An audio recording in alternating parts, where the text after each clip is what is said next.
Prime, serving America's great sports networks.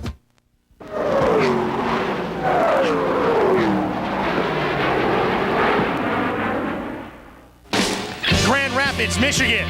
Tough winners, tough racetrack, and even tougher drivers.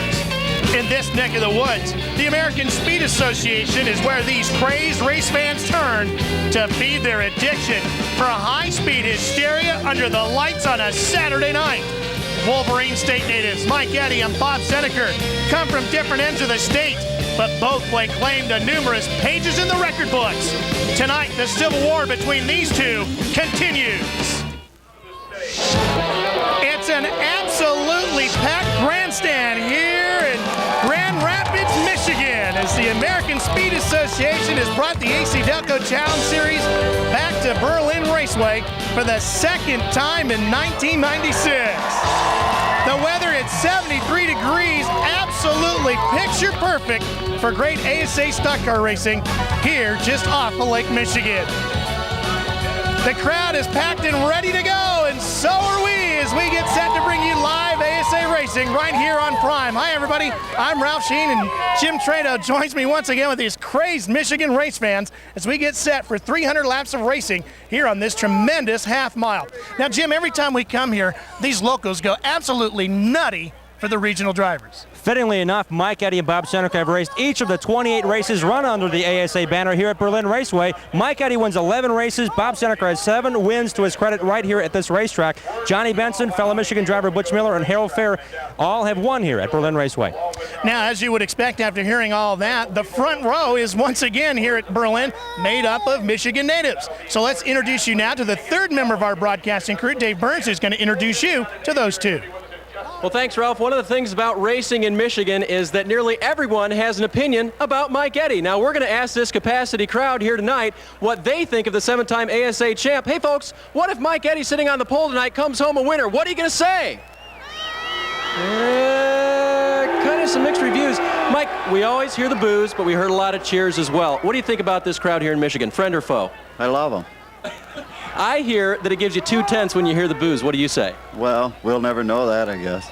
All right, Mike Eddy starts on the pole. That we know for sure. And he'll start there for the third time in his history here at the Berlin Raceway for our races here. Now, one guy who doesn't have quite as much of a long history with ASA or with Berlin is Bob Sensiba's son, Dave Sensiba. Now, folks, tell us, what are you going to say if Dave Sensiba wins here tonight? A little bit more of a positive response. Dave, what do you think about your friends here in the stands here at Berlin Raceway? Well, it's great coming back home to your home crowd, and hopefully we can put on a good show for them. Dave, you start on the outside of the pole. You just missed by a little bit. Do you think you can beat Mike tonight? Well, it's a long race, 300 laps. We'll try to get out in front right away and try to set the pace. Sensible will start on the outside of the front row, guys, but keep your eye on that second row as well. Tony Roper will start in the third position. He had his best finish of the year last week, a 4th at Lancaster, and to his inside, Steve Holshausen in the Meyer Ford Thunderbird. That car used to be piloted by Dennis Berry. He was released earlier this week, and Holshausen will start a very strong third. Back upstairs. All right, Dave, thanks a lot. As you can see, these Michigan folks are pretty vocal about who they cheer for here. Now, we saw last week Joe Knott got his first win. Maybe Dave Sensiba could get his here tonight. Now, the ASA Series is on an 8-race, 8-week tear crisscrossing the country. Well, that's really done a lot to the point standings, Jim. Well, when we started this run, Gary St. Amant led Scott Hansen by 8 points. Indeed, it's that way again. St. Amant wins the point battle thus far after 10 races. He's only 8 points better than Scott Hansen. The most recent winner, Joe Knott, is third. And Bob Seneca has climbed within 66 points of the lead. Taking a look at the back half of the top 10, you'll see Brad Loney, Kevin Swinski, and Mike Eddy sitting in 8th, 9th, and 10th. Those three drivers have been in the mix each and every week on this 8-week stretch, but neither of them have been able to really move anywhere up and down in the point standings. Maybe here tonight in Michigan, they'll be able to do that. But before we can find out if they can, we've got to fire up these 9-to-1 V6 motors. So let's go back downstairs to Dave Burns to turn them over. Well, racing in Michigan tends to be a family affair, and tonight it's certainly the case here at Berlin, as Mary and Randy Ellen, owners of Eaglewood Construction, have brought their daughters along here. This is Ashley on the left on your screen, and Megan on the right. I got that wrong, didn't I? Megan on the left and Ashley on the right. Ashley, have you ever been on TV before? Yeah. What did you do on TV before? I started the race. Well, let's do it again tonight. Are you guys ready? Here we go. It's all yours.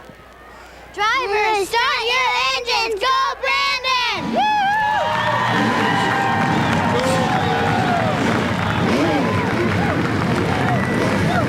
Get yourself down tight on that 5-point harness strapped to your Barca Lounger, because we're set to go ASA Racing on Prime, live from Berlin right after this.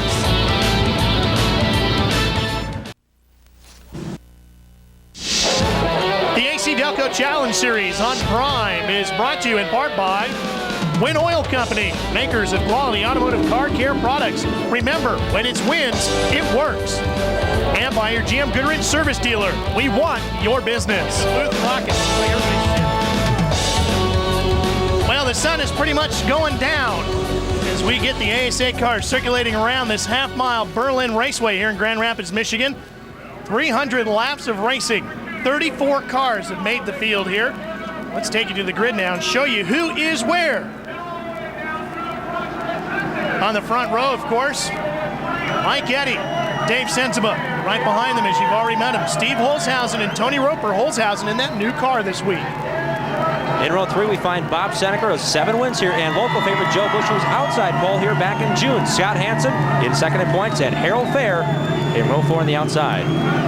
In row 5, Tony Raines and Brad Loney, Cedar Rapids native, still looking for his first win. And in row 6, Dennis Lampman, who's put a lot of laps in around this racetrack, and Kevin Sawinski's been knocking on the door of victory lane for the last few weeks.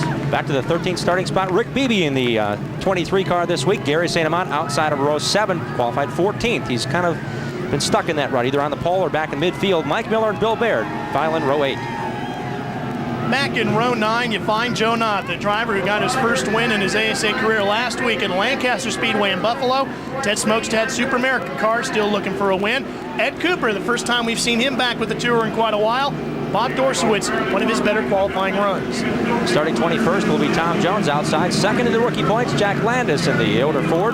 Carl Muscat, another great qualifying run, starts 24th. Outside, it's 23rd. Outside of him, 24th starter, the doctor out of West Virginia, Dr. Yale Conley. In row 13, you find the Eaglewood Construction back car. Eaglewood, of course, the sponsor of the race. Brandon Sperling and Andy Bozell in car number 83. In row 14, Aaron Huff, the former motocrosser, and Eddie Sharp in row 14 makes his return to the series after a couple of weeks hiatus. Going off 29th will be Donnie Varco in a Chevrolet, and Brett Bell in the Wonder Bar Ford. Alec Pinsino and Billy Turner in the Santa Fe Chevrolet file in row 16. And the final row is Dave Anspaugh, the racing principal in car 37, and Al Schill Jr. makes the field in car 38.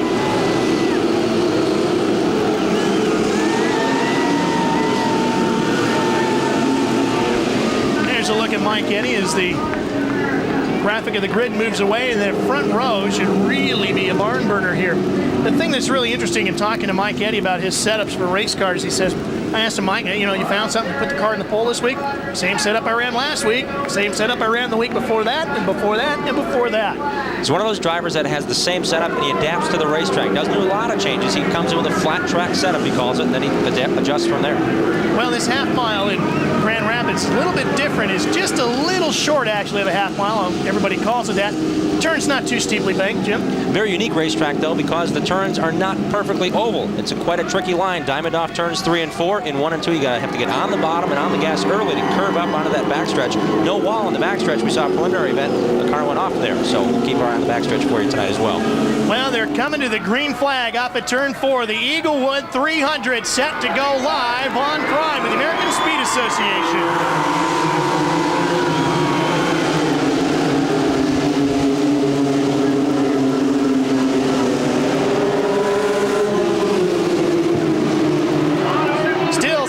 Side for the first 2 spots as we come off at turn 4 to put the first lap in the book, credited to the number 4 lane back entry, the West Michigan Chevy dealers number 4 of Dave Sensiba.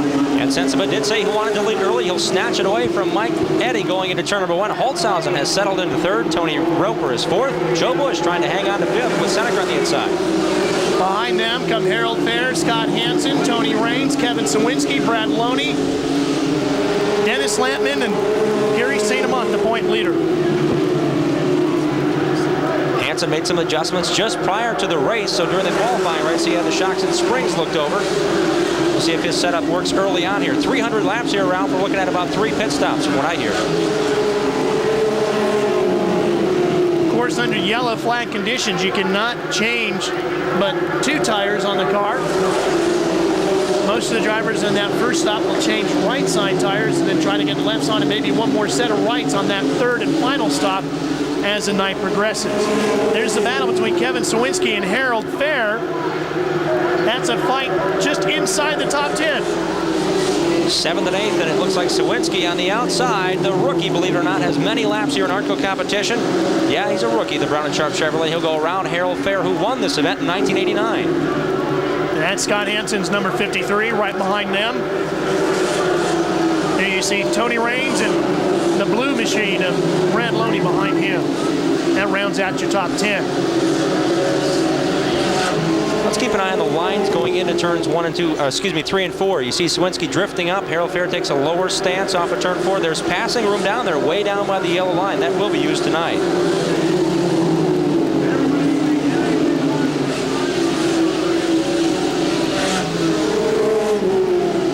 Sawinski has really not run this series like a rookie. He has come in and taken a veteran's approach to it ever since the first race of the season in Lakeland, Florida. Scott Lefebvre and the crew, led by Mike Chaffee, Chaffee has 15 years of experience at ASA. Scott Lefebvre has come into the series only a couple of years, but they landed the spots with Brown & Sharp and Coleman Racing Products, enabling them to hire a full crew. Go racing here in the American Speed Association. They have taken it full storm, as we now know. Kevin Sawinski's 9th in points, sandwiched between Pontiac drivers Brad Loney and Mike Eddy. Kevin grabbed his career first ASA pole at La Crosse Speedway in La Crosse, Wisconsin a couple of weeks back. As you look at Gary St. Amand and the wins number 7 on the outside, and Mike Miller and the Car Cop number 18 on the inside. Here comes Joe Knott, that Valvoline number 48. Position number 14 up for grabs there. Mike Miller on the inside. Gary St. Amand, the only 2-wide racing. Everybody else up front is single file. Here's a battle for second place is the number 5, Holzhausen, takes over the position. Eddie slips back to third. Dave Sensiba on the pole here in June. Outside pole this time around. Very fast race driver. 3-track championships to his credit right here at Berlin Raceway. He's actually competed, Ralph, in every AC-Delco Challenge Series event since 1992. Select races until he went for Rookie of the Year and garnered that title in 1994, running the full season, beating up Ryan Refter in a very close rookie battle. Let's touch in with Dave Burns.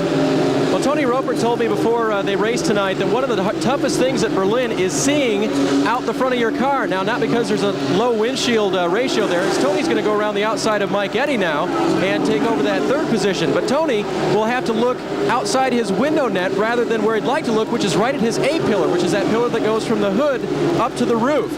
As the drivers turn around Berlin Raceway, they have very little straightaway, and they're constantly wanting to look left out of the window there. Tony's even reduced the size of his intake port so that he has better vision going out the left side. Tony Roper coming off his 4th place finish last weekend at Lancaster, tying his career best finish. Backed it up with a top 5 qualifying run.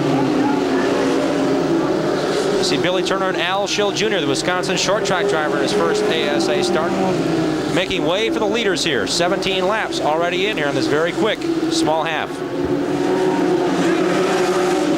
This is a pretty racy racetrack as well. I will not be surprised to see a lot of side-by-side racing throughout the evening. Passing on the outside, if you have to work your way through lap traffic, is not a problem, as you can see. Sensible doing that there. There is Scott Hansen in the 53, battling with Kevin Sawinski and Tony Raines for 7. Scott Hansen started 7th, Sawinski back in 12th, so Kevin is on the charge with Tony Raines in tow on the clean burn Pontiac. Look at how high Hansen got off of turn number 2, trying to carry that corner speed through. He did gain on Sawinski there. And it's going to hurt Sawinski as he goes wide there, and that allows Tony Raines to sneak up a little bit. Can't get him off the corner, though. Sawinski, a veteran in short track racing, along with Tony Raines, have logged many laps in competition, giving each other some racing room here at Berlin. Tony just inching his way up to the front of that number 1 as they fight for 8th position. Sawinski really gets a good run up the front straightaway, though. Each lap he is able to reestablish his foothold on the position. Now watch Rains as they go down into 3. He's really getting into the turns better. He could really get down on the corners, and Howie Leto, his crew chief, we've documented all season long, Ralph, that they have an excellent notebook. When they come to Berlin Raceway, they have the experience. As a team, Tony Raines has only been with this team 2 seasons, but they come with the great setup and work those Penske shocks like nobody else. And that's one of the teams that has really survived pretty good over this 8-week stretch. And we talked at the beginning of this 8-week stretch about the things that are going to be needed, and one of them is going to be preparation. And this is a team that always comes prepared to the racetrack. In this 8-week stretch, they've gained 45 points. Again, we're keeping track from Cedar Rapids on, Jennerstown on here. And he's gained 45 points on the competition in the top 10. Raines now 6th in points. Steve Holzhausen in that number 5 has really gained a lot of ground on leader Dave Sensiba as they cross the stripe one more time. 25 laps are in the books. The fight for the lead continues as Dave Sensiba leads Steve Holzhausen in front of the hometown crowd.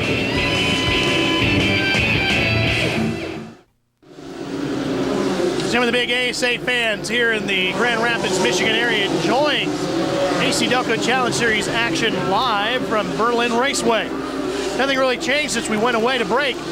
Dave Sensiba continues to lead, but he really cannot shake that number 5 as Steve Holzhausen. Dave Sensiba is teaching Steve Holzhausen how to get around here. The track changes from year to year. Holzhausen did not race here last year, so he's relearning the racetrack with one of the best drivers historically in short track racing at Berlin Raceway. Now, if you're a regular follower of the American Speed Association, you're probably wondering what Steve Holzhausen is doing behind the wheel of the number 5 as we watch this battle between Sawinski and Tony Raines.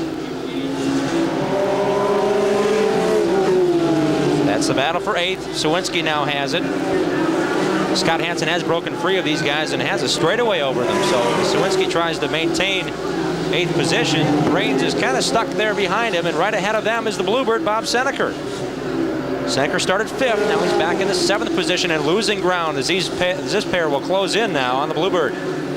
JR Automation on the hood of Bob's Ford.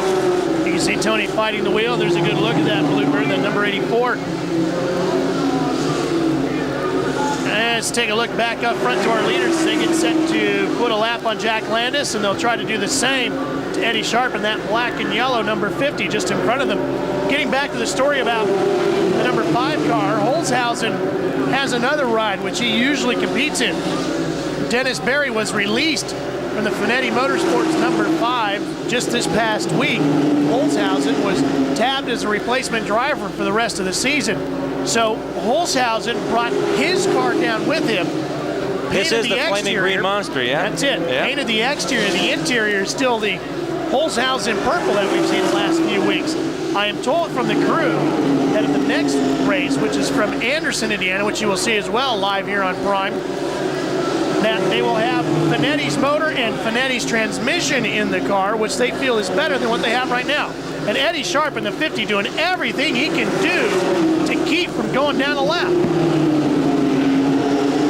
And doing a good job of it. Eddie Sharp in the Midwest bumper.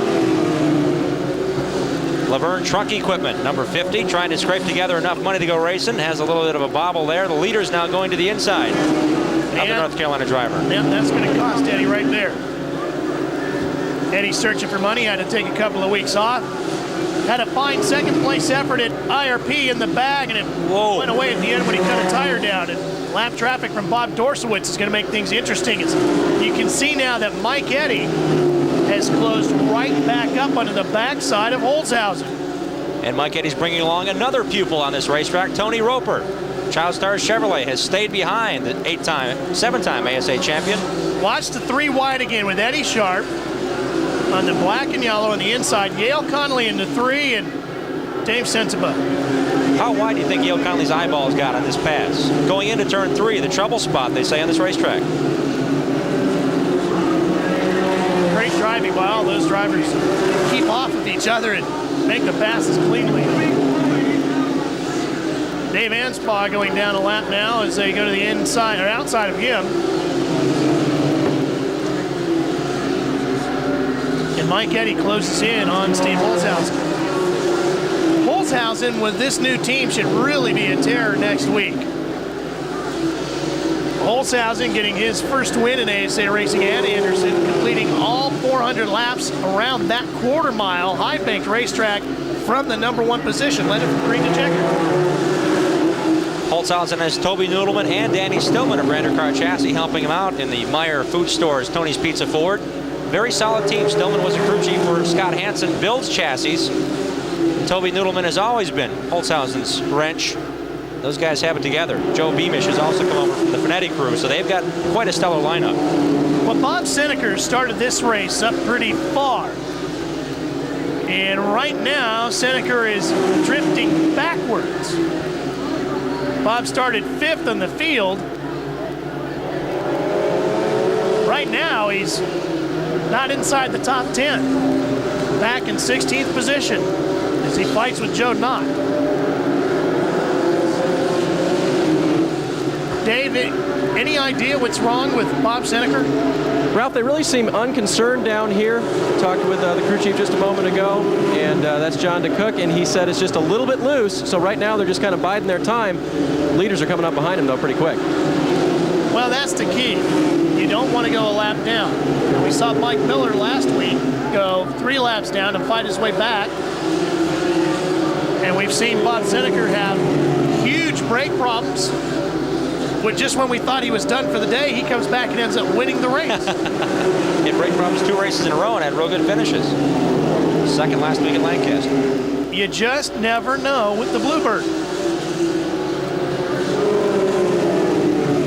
Do you know it was only the second race Bob Seneker ever ran with ASA when he got his first win? That'll give you an idea of the quality of driver behind the number 84. Here's leader Dave Sensiba, Lane Automotive West Michigan Chevrolet dealers, Handiwack Chevrolet. That'll give you an idea of where they are on the racetrack and the relationship between the top group. 14 cars have already gone down a lap. That tells you how much experience pays here at Berlin Raceway. The speed differences will increase as the race goes on. The fast guys to the drivers that are struggling just a bit. First-year driver Aaron Huff now goes to the inside of the pack ahead of the leaders, but look at this battle now. Bob Seneker trying to find the handle again.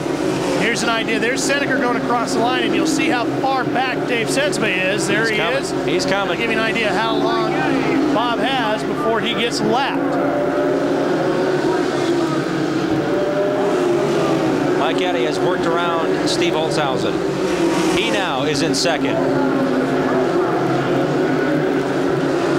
Seneker goes around the 86 of Aaron Huff as he continues to chase the backside of the 83 of Bozell. Mike Eddy trying to reel in on Dave Sensiba as these 2 Michigan State natives go at it live with ASA. Enthusiastic fans got their bottle of milk and ASA racing. What a great Saturday night. Oh, and a big pileup on the front straightaway. Alec Pinsino, Ted Smokestad, Harold Fair, and a bunch getting involved. And it did not seem like there was a lot of contact made. Harold Fair spun, and I was watching Mike Miller. He fed his way through there. I would guess with one eye half open, the other one closed all the way, because as many cars that were coming up on Harold Fair's spun CarQuest Pontiac, there was very, very little damage. Well, this is happening on lap 60.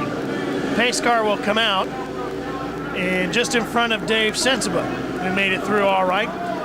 Do you pit now and pit early, or do you not give up track position? What do you think? Usually, we don't see him pit or get into a zone where they really have to pit until about 100 laps in. But if you're Bob Seneker, do you take advantage of this? Take a look at it from the speed shot as you see what happened. It's Rick Beebe in the yellow car.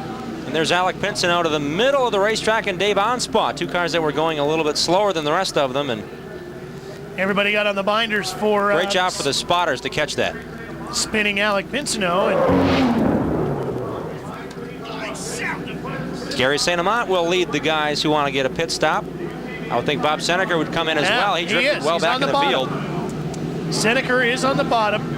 That's usually a sign that they're going in. Harold Fair looks like he might be going in. Gary St. Amant.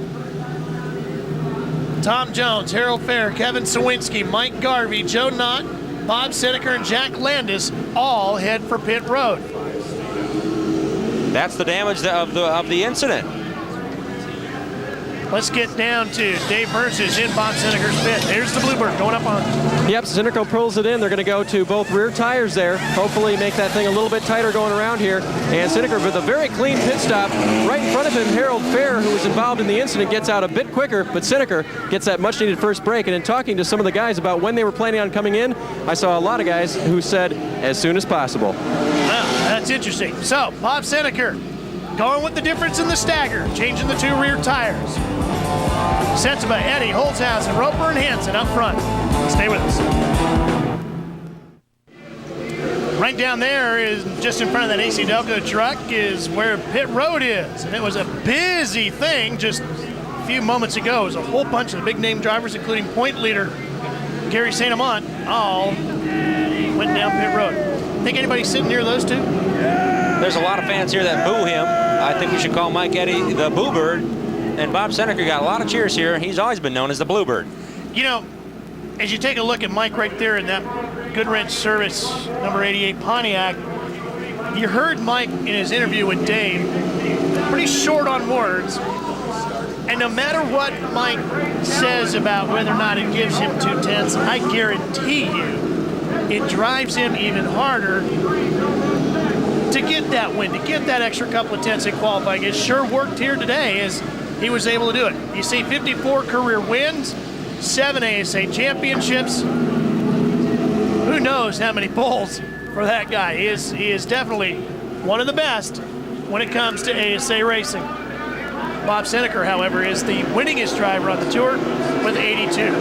Back to green on lap 66. Make that 67 in the books. Sensiba, the only leader, started outside row 1, fought off Mike Eddy for the first lap lead. Then Steve Holzhausen got inside of Mike Eddy. They have now swapped spots in the last 20 circuits. They did not pit under this first caution flag, but Sensiba's going to have a mirror full of that black 88. All of the top 6 or so drivers stayed out, and it'll be interesting to see what Bud Gavin, car owner for Dave Sensiba, thinks. Dave Burns. Let's just ask him. You guys stayed out that time. Car must be handling great for Dave. Yeah, we're just a little bit loose, but we're good to go for probably another 40 to 50 laps, and then we'll worry about putting on rights. Now, it looks like he was pushing pretty hard out there. Was he pushing the car or just driving comfortably? He's running hard. He's trying to open some daylight, but there's no daylight right now. It's too early. And that's mainly because right now he's got Mike Eddy right in his rearview mirror. Now they call Mike the polar bear. Pretty vicious animal, the polar bear, and he is locked onto the bumper, that number 4. And this is big in the points battle on the manufacturer's side as well. Ford has a 5-point bulge now on Pontiac after the win last week by Joe Knott. Chevys and Pontiacs up front. 1 year ago, Ford and Pontiac both had 8 victories at the 10-race mark. That has spread out quite evenly now between Chevrolet, Pontiac, and Ford. It's been a tremendous year for the fight inside the manufacturer's battle. Pat Schauer Rookie of the Year award is pretty much being locked up weekly by Kevin Sawinski. He's taken a strong hold on that. Jack Landis started the season leading the rookie points after 6th place start and finish at Lakeland, Florida, but he has drifted back to 16th in points. They had ignition trouble. They couldn't find it. They changed everything around in the car. They finally got to it. It hurt the horsepower of the car, but now they've found that. They're getting back on track in the Maisto Toy 07. There you see it, the silver car, right behind car number 34. And to Kevin Sawinski's credit, he did run some All-Pro and Artco traveling races. More experience than Jack Landis on some of these tracks, or at least can adapt better, it seems. Challenge for the lead as Eddie tries to get to the inside of Sense, but can't make it happen as Anspaugh comes up the slower car, the 37. Bob Dorstwitz now heading down pit lane in the Lane Automotive Chevrolet. He's pitted on the far end. The pit lane is, as you know well, Ralph, straight down the middle of this racetrack. So he's at the very end. He'll have to come all the way around, lose a lap at least, and come back out. And he tried him again as he went into 3. Mike cuts back to the bottom again on Sensiba. Tries to get another good run down the backstretch. Not close enough this time. Lap traffic beginning to become a problem for Mike Eddy. He seems to be able to get a better drive to the bottom side, and that's the only place it seems like right now at least that he feels he can get around Sensiba. The caution flag hurt Dave Sensiba because not only did it get Mike Eddy closer to his rear bumper, but it cleared daylight ahead of Sensiba. He couldn't use lap traffic to build any sort of margin. Jack Landis has brought the Maisto Noah Yoder Ford down pit road. Dave Burns is there. Well, they've been having problems in the Maisto Ford Thunderbird pit. They had a miss in the motor the last couple of races, which really set them back, and now they believe that they may have dropped a valve. So motor problems continue for Todd Forbes in the 07 car. Meanwhile, Gary St. Amant is starting to fly back through the pack. The points leader after pitting, because the car was very loose, they tightened it up a bit with stagger, and now they're very happy with the wins Ford Thunderbird. Aaron Huff's number 86 about to go down the lap. Sensman to the high side. Mike doesn't have any problems passing slower traffic on the outside, but he can't seem to venture out there to try to get around Sensman. He knows the bottom is where he's got to go.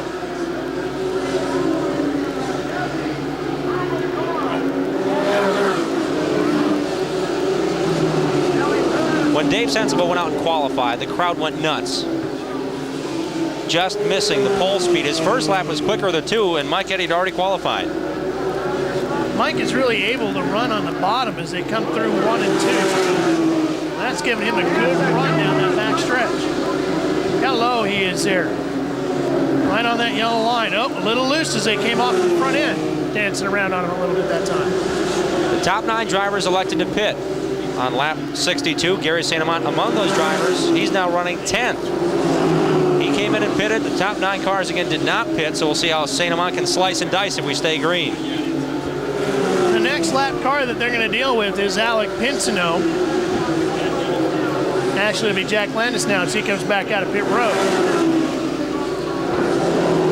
Holzhausen sticking right with these two. Tony Roper continues to hold on to 4th, but he has slipped back a little bit. Trouble in turn 3 and 4. We've Ed got Cooper. the 34 around. Ed Cooper. AccuData welding sensor. Real Wizard Chevrolet getting in the dirt. His last event in ASA this season was right here at Berlin Raceway in June in the Port City 200. He spun on lap 4 with Tracy Schuler. They had to put their new rear stub on the car, and they finally got it back together. And Cooper, after spending many years running ASA in the 1980s, has come back to run. Unfortunately, causes our second caution. So it comes out on lap 84. And most of the leaders still sticking to the high side. Not going to pit just yet here in the top crew. We will. Stay with us, though. We'll be right back.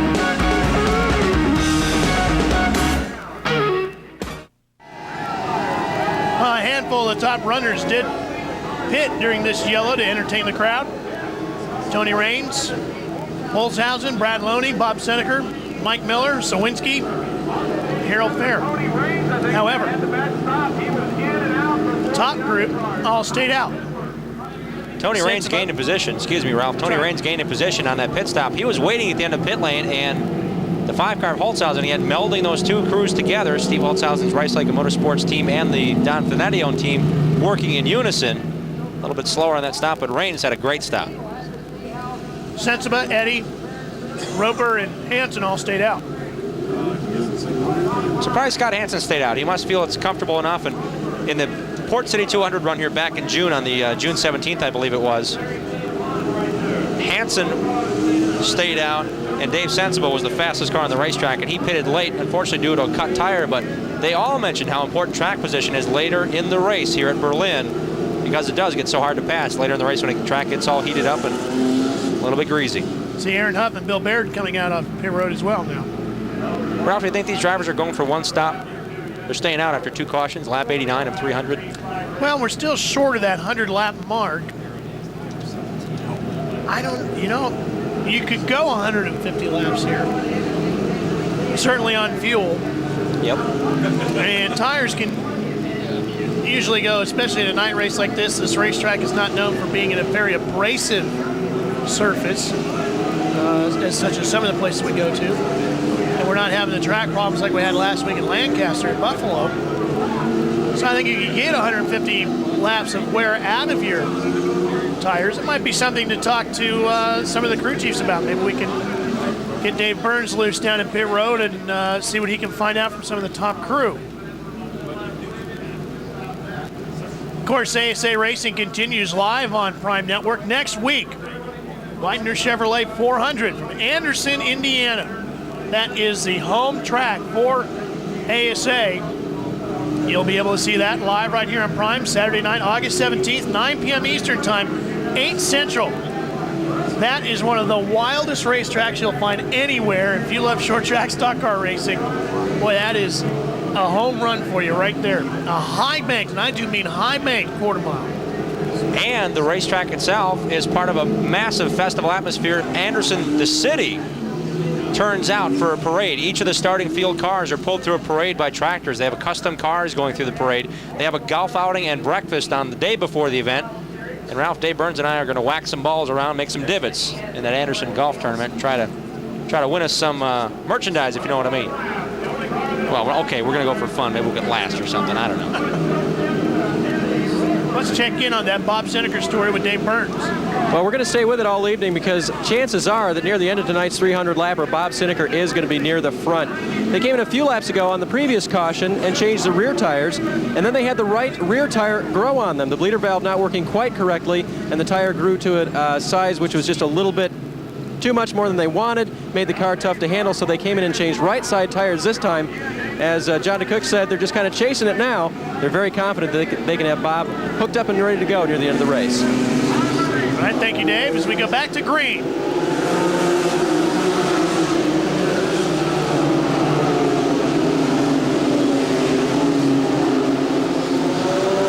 Closing in on the completion of the first 1/3 of this race as we put lap 93 away, coming up on lap 94 done.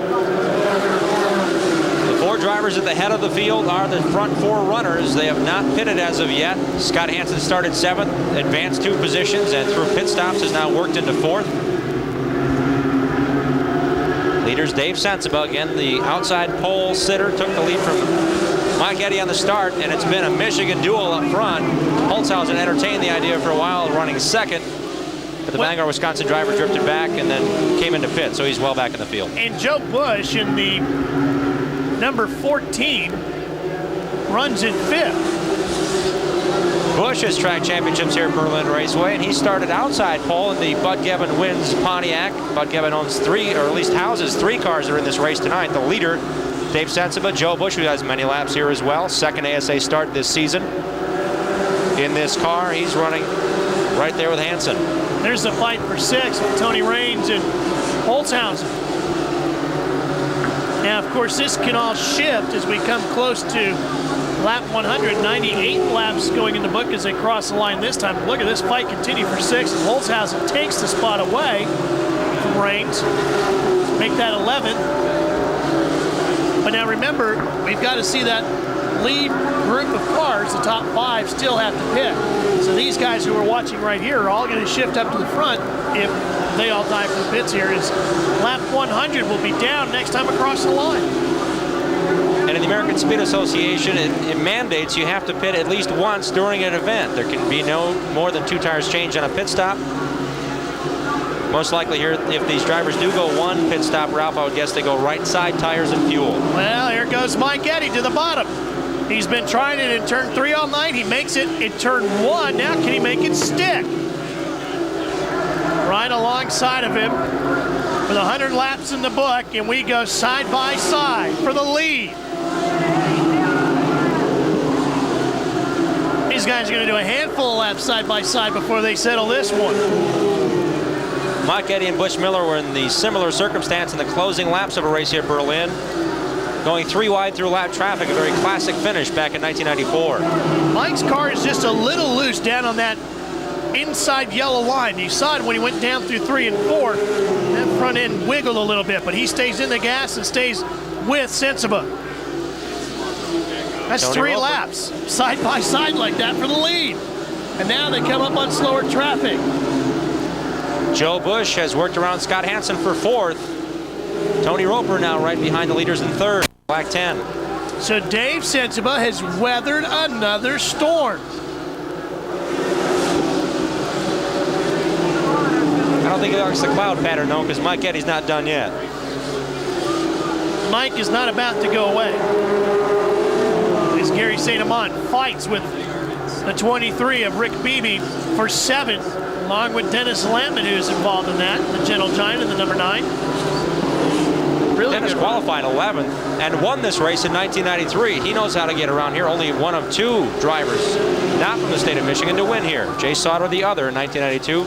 Jay still holds the race record for speed in a 300 lap contest. Sorry about that. Beebe started in 13th position. There he is fighting for 7th, so pretty good night for Rick Beebe. Now, Mike Garvey and Rick Beebe have been sharing that 23 for the last few weeks, and both drivers have great runs behind the wheel of that car. I really wish we could see them get a car each, because they would really put on a show here. They put together a great run. 4 top 10 finishes for the dual drivers. Garvey getting the call in Lakeland, Florida, and for the last 2 events, now it's Rick Beebe's turn, and the St. Louis Gear Chevrolet. Lampman, look at that on the outside. Barricade Flasher Chevrolet trying to hang on to the position. Not going to do it. I think Beebe's got he definitely has the preferred line, and it looks like he's getting through it pretty good. Dennis got wide there in turns 3 and 4. He'll settle back down, but he's feeling pretty racy tonight. Lampman hanging right there on the outside. Here's Chevy Monte Carlos with a Ford Thunderbird right behind him. Lampman, the expectant grandfather. Daughter Shannon expecting in November. She was a longtime member of the crew. Got real dirty and right in with the race team. Now she's living in North Carolina. Dennis has an entire family here as well. He's got Victor Getzloff, but he has his brother Jimmy, his son Tim now helping out. So Beebe is able to take the spot away finally after a handful of laps of racing side by side. And you see Holzhausen's number 5 coming up to the backside of that number 7 of Gary St. Amant. Sensima now stretches out a little bit of a lead over Mike Eddy, but you can be sure that hurricane's going to brew up again as Eddy will come back to challenge before it's over. Teddy bears are big at ASA racing. This little fan enjoying hers. Not about to let it go to our cameraman. That girl must have got here early. We see a lot of smaller kids on laps because really, Ralph, there's no room to put any more people in this place. It's packed. They come here twice a year, and both times they fill this place, and have done it again here tonight. Put blankets out at 9 in the morning. Tony Rain's wife, Sue, put out blankets, missed breakfast this morning. It's a big deal to get out here early and get your space reserved in the grandstand. And they tailgate all afternoon long watching some racing. There's the car of Busch running in 3rd. What a great run he is having here tonight. The Hastings, Michigan driver has Verdurous Lumber on the car, helping him out along with the Wynn sponsorship from Bud Gebbin. That's the fight for 9th. Tony Raines and Joe Knott. The Red 56 is a lap car. Right. Giving way there. Look at how low Joe Knott got on that turn.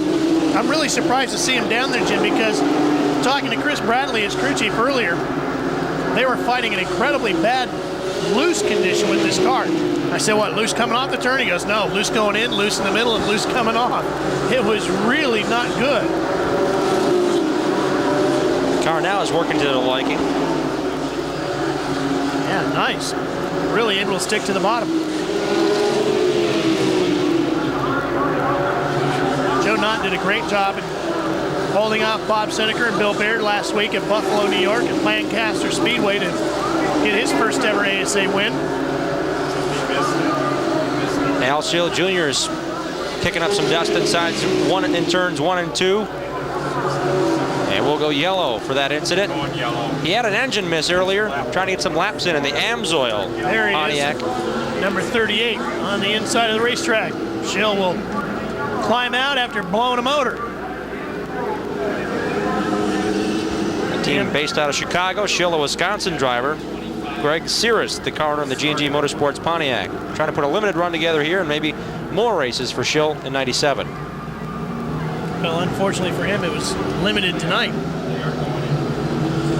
125 laps are down. Wow, it looks like the leaders have dropped to the bottom. Maybe they're going to pit. I would think if Dave Sensima does pit, the rest will follow. He's staying to the bottom, which is usually where they go if they're going to make their way down pit road. That's the indicator to the field behind them that they want to come in the pit. Cars that are a lap down or more have to wait until lead lap cars indeed have a shot at pitting on the next lap once the pits are open. So 125 laps are down. They could have gone to that 150 mark if they wanted to easily. And they're all going to make their way. There's a turn. Sensiba, Eddy, Bush, Roper, Hansen, Lantman, St. Amant, Joey Knott, Smokestad, Seneker, Miller, Sawinski, and the 34 all make their way down pit road of Cooper, and there is Sensiba's car, and here is Dave Burns. Well, Ralph, they were very pumped up for Dave Sensiba coming in, and they have beaten everyone out of the pits. The Lane Automotive Western Michigan Chevy dealer Chevrolet crew, headed by Bud Gebbin and driven by Dave Sensiba, and they are extremely excited. You can see the tension as they were coming in, poised like they were going to strike, and strike they did, and they got Dave out of here first. Scott Hansen on the Metro Milwaukee Auto Auction. Chevrolet picked up 3 spots on pit lane. He and Mike Eddy pitting in front and behind each other on pit lane. Hansen got the run into the pits and made 3 spots up on pit lane. So the pit stops are completed. The field will line back up, and we'll get back into racing. We're approaching the halfway point here. Berlin Speedway. Stay with us.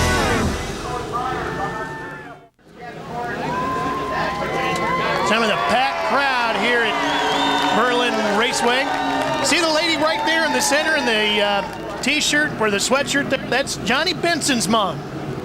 Mrs. B out here enjoying the races. Of course, her husband, John Benson Sr., won a bunch of championships and a whole bunch of races here.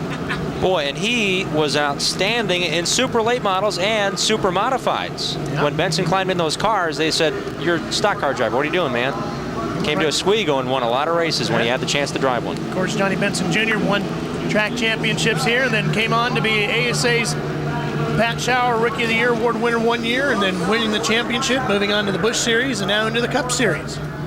Leading the most laps of the Brickyard 400 at Lancaster Speedway last week, the PA announcer was giving updates to the fans in the stands for the ASA practice and qualifying day on Saturday, and they were extremely excited to hear him lead so many laps and lead Ernie Irvin as he did. Let's check in with Dave Burns on the status of the tires. Do you think they could have gone 150 laps, Dave? Well, these almost did. These are the right side tires off of Scott Hansen's car. I talked to Lynn Miller, who's a tire specialist. Ralphie said there's no way that the left side tires would go 300 laps. They'll have to come in again to change left side tires. So you will see Scott Hansen and some of the other leaders who just pitted in at least one more time tonight. But these tires look good. By the way, the reason they're going to have to come in on that inside is because that's the number 3 compound tire from Goodyear. That is the softest tire that they make. Thank you, Dave, as we go back to green with Rick Beebe out front. Beebe changed 2 of the Goodyear Eagles on lap 62, so he has pitted. Oh, and the 5 of Holzhausen getting a little loose, and Tony Raines has to check up, but another great run for Holzhausen. Steve pitted on the second caution, as did Tony Raines, and these guys are really charging through the field. He's been with us a handful of times this year. He was quick at Cedar Rapids, he was quick at La Crosse, and he's back with us now. And looks like he's going to run with us for the rest of the year. And I got to say, right up front, I think Holzhausen could get a win before this year is out. Very potent team. A second place finish at Hawkeye Downs, his first ASA race of the season, only 4 races ago, and had the fastest car at La Crosse until he had tire problems, lost 2 laps and finished 13th. Trouble in turn 4, taking out Scott Hansen. And Sensiba and Seneker. Conley, and we've stacked up a bunch. Bob Seneker is in that mix. Ted Smokestad got through it barely. Joe Knott is in there. I mean, make that Mike Miller. I saw the red with the white. It looked like Miller.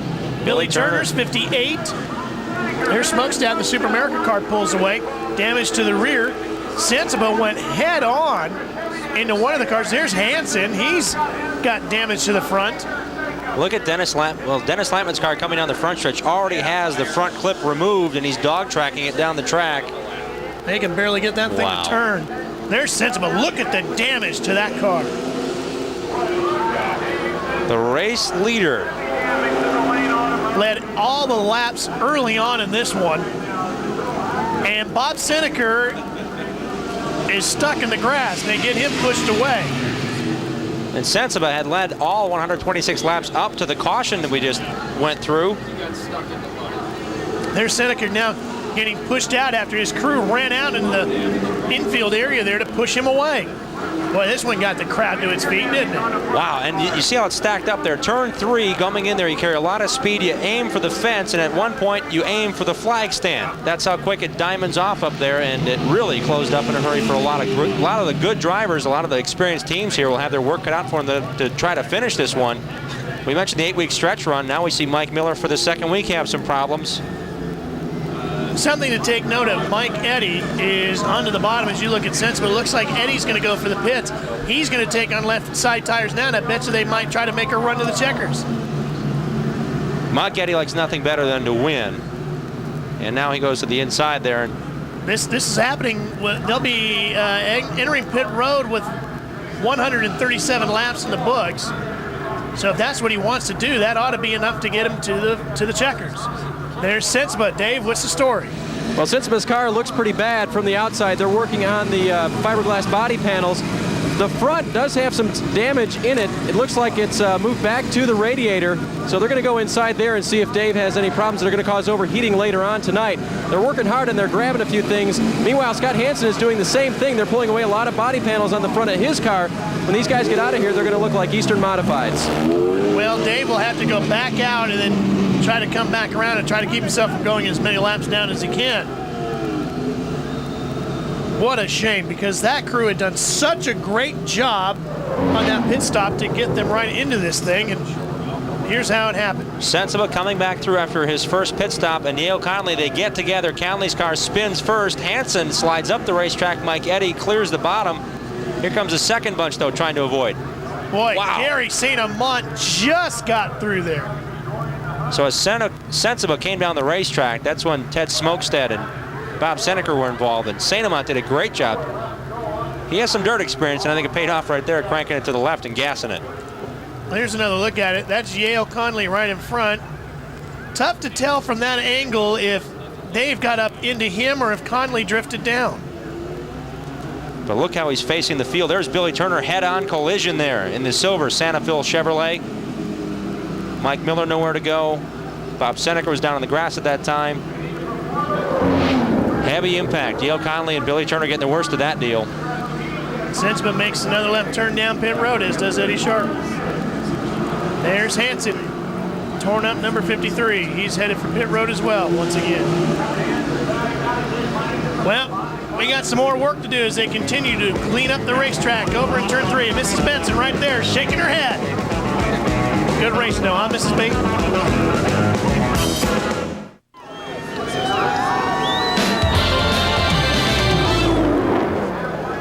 ASA has come to Grand Rapids, Michigan for the second time in the summer of 1996.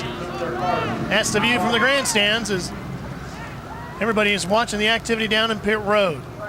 Joe Knott, the Valvoline Raby Ford, the winner last week in Buffalo, having problems. He suffered a flat right rear in that. He makes his way back out of his pit stall. Pit road here is sliced right down the center of the infield. As you continue to watch the problems of Dave Sensiba, he had a lot of fluid leaking underneath the car. We were able to see that earlier. They work on the front and the rear. A lot of that fluid ended up right out there. They continue to work on that Lane Automotive Chevrolet. You're wondering why he keeps coming in for brief spurts. They want to keep him at least on the lap he's on. They don't want to lose a lap in the pits. We're verifying if he indeed has lost a lap or if he continues on lead lap in that Lane Automotive West Michigan Chevrolet dealers in Monte Carlo. You saw some of the fluids on the ground there in pit road. Look at how that car's just tore up at both ends.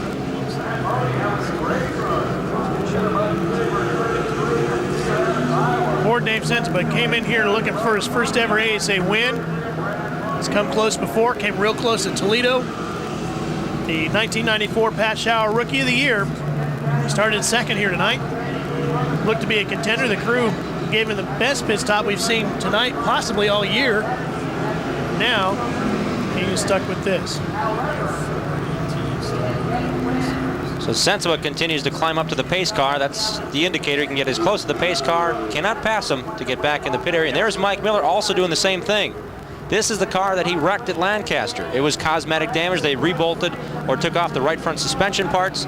There was minor frame damage, and they re-welded some supports. It looks like the right front got kissed again in the car cop Pontiac, and he'll go in the pits following Sensiba down pit lane for the umpteenth time under this caution. I think it's about the 4th or 5th trip, Ralph.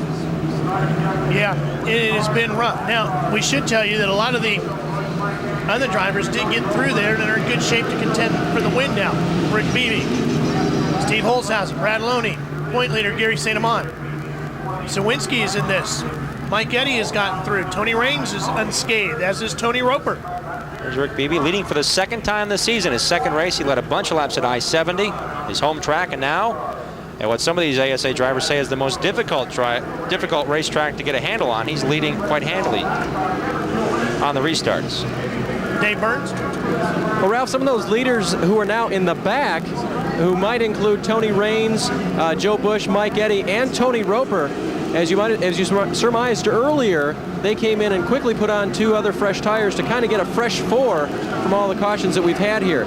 I asked Howdy Thomas, crew chief for Mike Eddy, if he could go the distance, the remaining 155 laps or so, without another stop, and he said they could, although they expect to come in again with another yellow.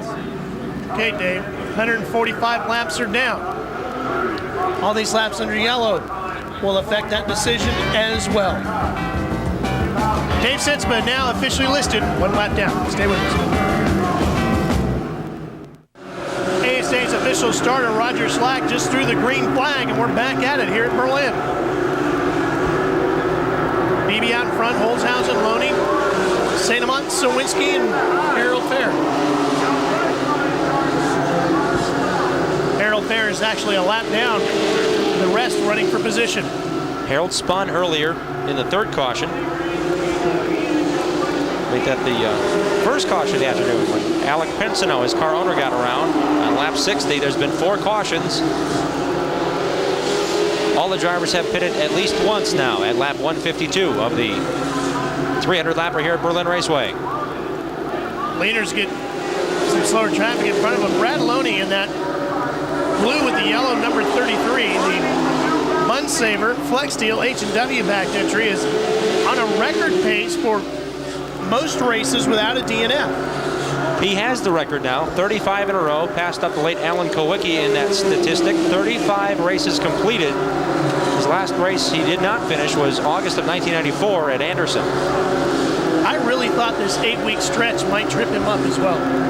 Well, he certainly probably got through there with the help of a spotter. A little bit of luck to not get damaged in that incident that took out 5 of the top runners thus far in this race. There you saw the caused major damage. Mid-race recap. Stats, we've crossed that halfway point. 155 laps of the scheduled 300 down. There's a fight for 3rd.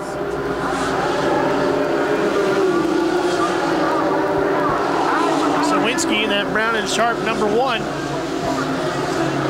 Mike Chaffee, of course, the crew chief for that. Worked for numerous years with Jay Sauter.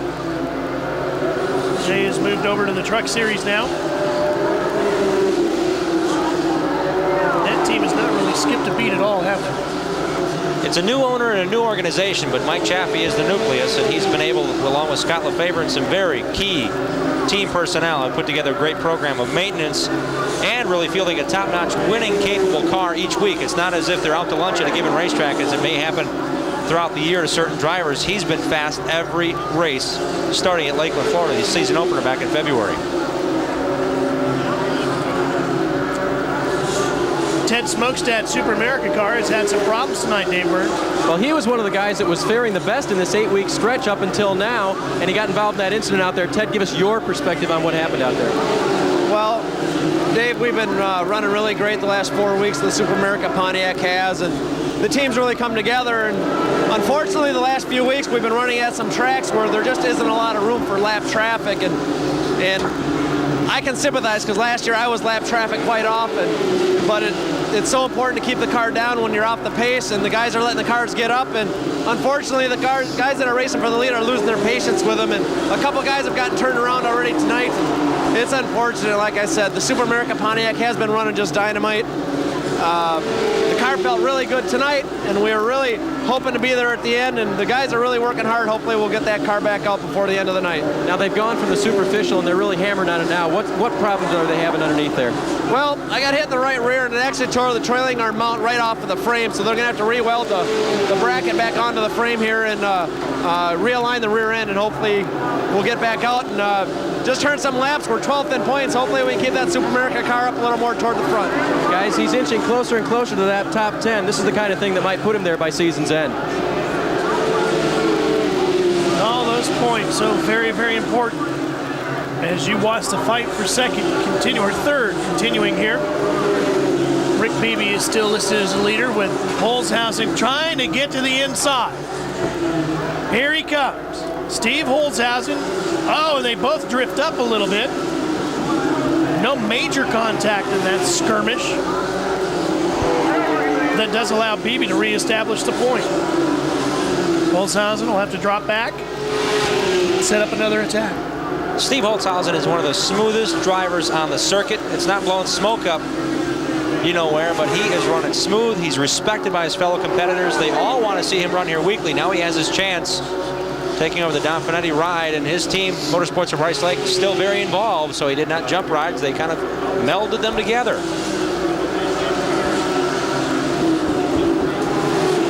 Holzhausen, one of the more quiet drivers as well. His sense of humor could dry the paint on the wall in half an hour. He's got the driest sense of humor I have ever been around, but it's a lot of fun. He said his son misses the fishing that he'll miss on the weekends without Dad around, running only part-time in ASA to this point. Sorry, Skyler, I think you'll find him during the week maybe to go fishing. Very tenacious driver. The Myers stores supporting the number 5. Next week, he gets to go back to the place where he got his first ASA win, Anderson, Indiana. But right now, he's trying to find a way to get around Rick Beebe's number 23. Wow. Big yawn. Good race.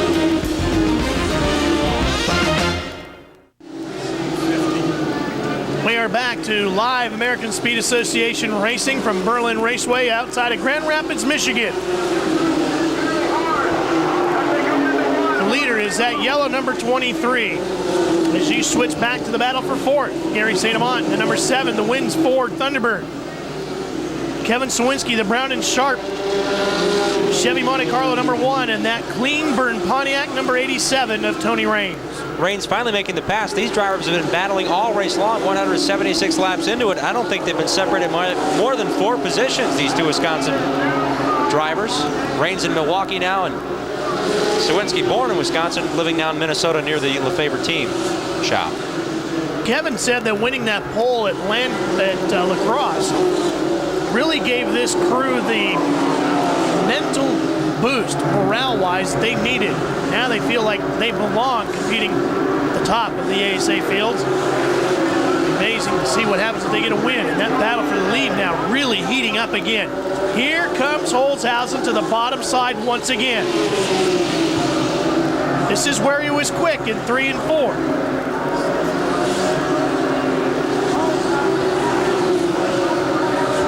Can't get him yet, Jim. Mike Miller will be the lap car they'll be approaching. It will give Rick Beebe some breathing room, the Merriam, Kansas driver.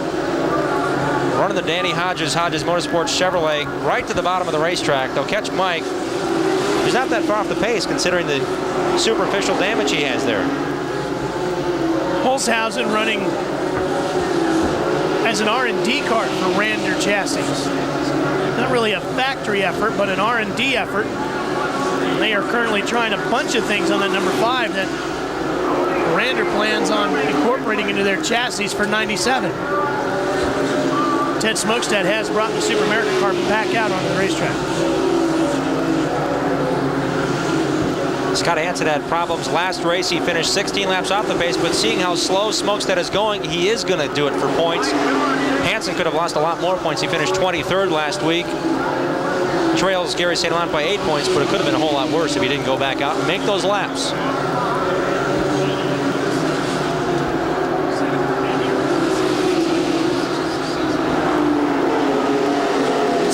Continuing to deal with lap traffic, and here's a couple of the older veterans still fighting out that Civil War. Seneca is a lap down, of course, but Mike Eddy is on the lead lap. Harold Fair is a lap down, as is Pincinot. Eddy listed in 6th position right now. Donnie Barco's also a lap down. And making his first ASA start, Andy Bozell of Portage, Michigan. Has a brand new Port City chassis working. He and his owner, Danny Crookston, want to go for Rookie of the Year in '97 here in ASA.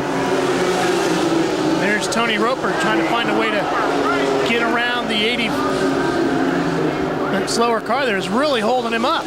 Donnie Barco, driver out of Ontario, working the race to the bottom. 94 there, the white car. That really held up Tony Roper because he was closing in quickly on Mike Eddy.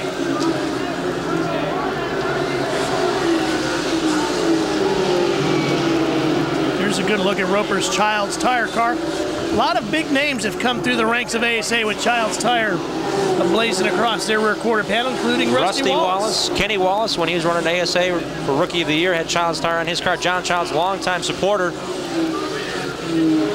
Kevin McCurdy, the crew chief, is a part-time guy who puts in a lot of hours. The only full-time guy on the crew for Tony Roper is Tony Roper, the driver. Varco having big problems coming out of 4 in the 94. That's Bill Barron's Saturn machine, the number 26, the black with the bright orange. Finished 3rd at Lancaster Speedway last week, his best ever finish. So this week, across the back bumper, an I Love New York sticker. Joe Knott has one of those too. He won his first event a week ago. And the lead has changed hands while we were looking at Bill Barrett. Holzhausen takes over the top spot in car number 5. Holzhausen must have been studying where indeed to get around Rick Beebe. He had followed him for a number of laps, and it's commonplace for the veterans in ASA or veterans of any short track racing series to study where their car may be quicker than the driver they're trying to overtake. And Steve Holzhausen waited about 20 laps and got right on by. Now he's working the inside of Mike Miller. This is the car Steve Holzhausen drove that was painted green. They repainted it on Tuesday of this week up at the Rice Lake shops of Rick Scelzo. There's the replay. Inside of turn 2. Inside of turn 2, very smoothly into the gas. Now Rick has him in to the inside. There's enough room there, so he had to make room. Textbook. Let's check in with Dave Burns for an update on Beebe. Well, Rick Beebe's crew chief, Terry Garrison, tells me that they will need those left side tires we've been talking about all night. They said they would need to come in at least one more time, so that may be what is affecting Rick right now in the St. Louis Gears Chevrolet. Meanwhile, up pit road in the Brad Loney pit, Kurt Beckler tells me they just may go for right side tires next time, even though they have not changed the lefts. They're thinking about putting 300 laps on those left sides on the Bun Saver Pontiac. Oh, and Mike Eddy goes around on the front straightaway. Well, Mike Eddy gets spun around on the front straightaway. Doesn't look like there's any damage to the number 88 Goodwrench Service Pontiac. That doesn't happen here at Berlin Raceway. He's competed 28 times, Ralph. He's finished out of the top 10 once in 1988. He's at a top 10 finish in 27 of 28 races here, and it's amazing to see Mike Eddy going anywhere but to the front, and spinning is very uncommon here at Berlin for Mike Eddy. Well, he might have flat spotted a tire, so Mike will have to read his tires real quick and go from there. Well, apparently he thought Eddie Sharp had something to do with it. Did you see that? Pulled right up alongside of him, came up along the side of the door, slowed down, took a look at Eddie, and got going again. Well, Mike has not made his way down pit road yet. Maybe he feels the tires are okay. Sometimes when you spin a car like that and you're hard on the brakes, it'll have a tendency to flat spot the tires. Looked like he freed it up as soon as he got around. The car was rolling backwards, so he didn't lock it down entirely, so that might have saved the tires just a bit, Ralph. Well, let's take a look at the replay from the speed camera and see what we can see. He's already going around, but there is Eddie Sharp to the inside, so he was definitely in the zone. Hard to tell. Michigan fans here might say they've seen it all. Holzhausen dives for pit road, as does Mike Eddy. There's the car of Holzhausen, Dave Burns. Well, they go to the rear on the Meyer Ford Thunderbird of Steve Holzhausen. Remember, they did this at La Crosse as well. They say Steve likes it when we change the rear tires only, and they're probably going to leave the stagger the same if, in fact, they do what they did at La Crosse. Steve is down and away very quickly. Mike Eddy still up on jacks. They change right side tires, and he pulls back out. Tony Raines goes in first, comes out first. Brad Loney made up about 6 positions on pit lane as he'll come out second in the Bunsaver Pontiac. Second again for the cars that pitted under this 5th caution. Well, boy, this one's been interesting. Just when you get up front, you think you got it locked down, something happens. It sends you down pit road. Stay with us. We'll shake it all out for you. There's Roger Slack, the flagman for the American Speed Association, getting the field set to go. Tony Roper is the leader. In second is Tony Raines. Brad Loney is third. Fourth is Steve Holzhausen right now. Fifth is the Wins Ford of Gary St. Amant. In sixth, Scott Hansen, unofficially seventh. Rick Beebe, who pitted under that caution to get his left side tires. Followed by Mike Addy, who stayed on lead lap. Joe Knott, Joe Bush, Kevin Sawinski, Mike Miller. And at the tail end of lead lap in front of our leader is Bob Seneker. Leader is Tony Roper there in the Child's tire number 10. Well, we said the sneaker always finds a way to get back in it just when you think he's out of it. Quick caution will be a godsend for Bob Seneker.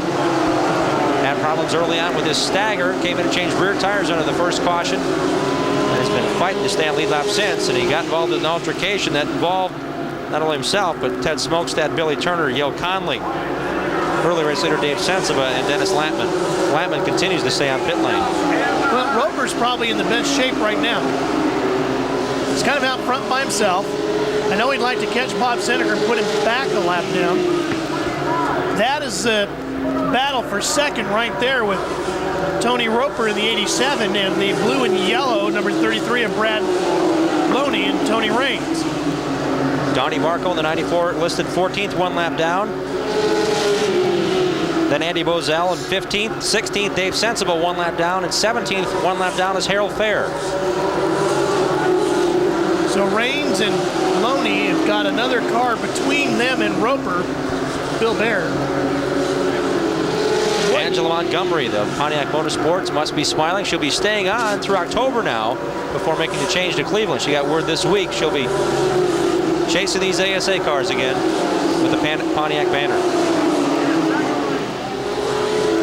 That is 4th, 5th, and 6th in there. The 5 car of Holzhausen, the 7 of St. Amant, and Hansen with the hood missing, still in the thick of the fight. And I noticed that Dave Sensiba has not lost a beat either. He's been extremely fast around here, and his car looks the worst of the ones still running on the racetrack.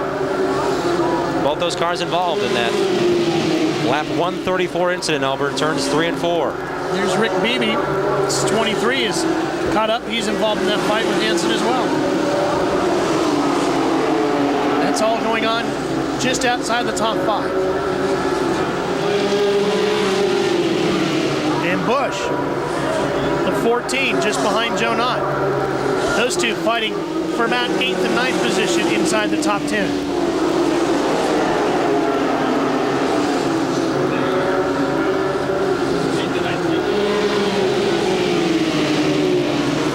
A lot of people wondering if how many more years Joe Knott's going to stick around in ASA. Great run. The team is definitely gelling. Chris Bradley and the crew have done an outstanding job of getting this car prepared. This is the car they ran a week ago at Lancaster. The winner of the event, his first ASA race in 78 starts. Starting today, Joe Knott was well back in 17th. They didn't think they had the car to beat today, but he certainly is plowing his way through in that Valvoline Raby Ford.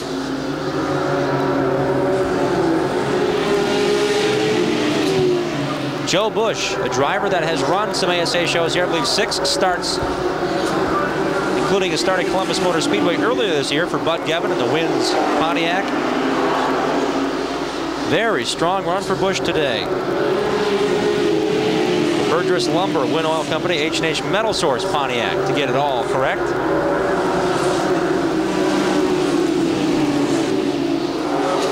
There again is that Pontiac again. He's one of 3 cars that are being housed in one shop. The old Leroy Troop Motorsports building has been rented out by Bud Gevin for the year. I took a tour of that as we're only about 10 miles from their race shop. They hold the 25 car of Bob Dorstwitz in that shop, the 14 of what today is Joe Bush's ride and Dave Sensiba's run. All those cars out of one race shop right here in Grand Rapids. Joe Knott's car just a few miles farther up the road, this side of Lake Michigan, the Grand Haven area. There you see your leader, Tony Roper, and the gap back to Tony Raines. Raines trying to close that up. And there's that other fight back there behind him.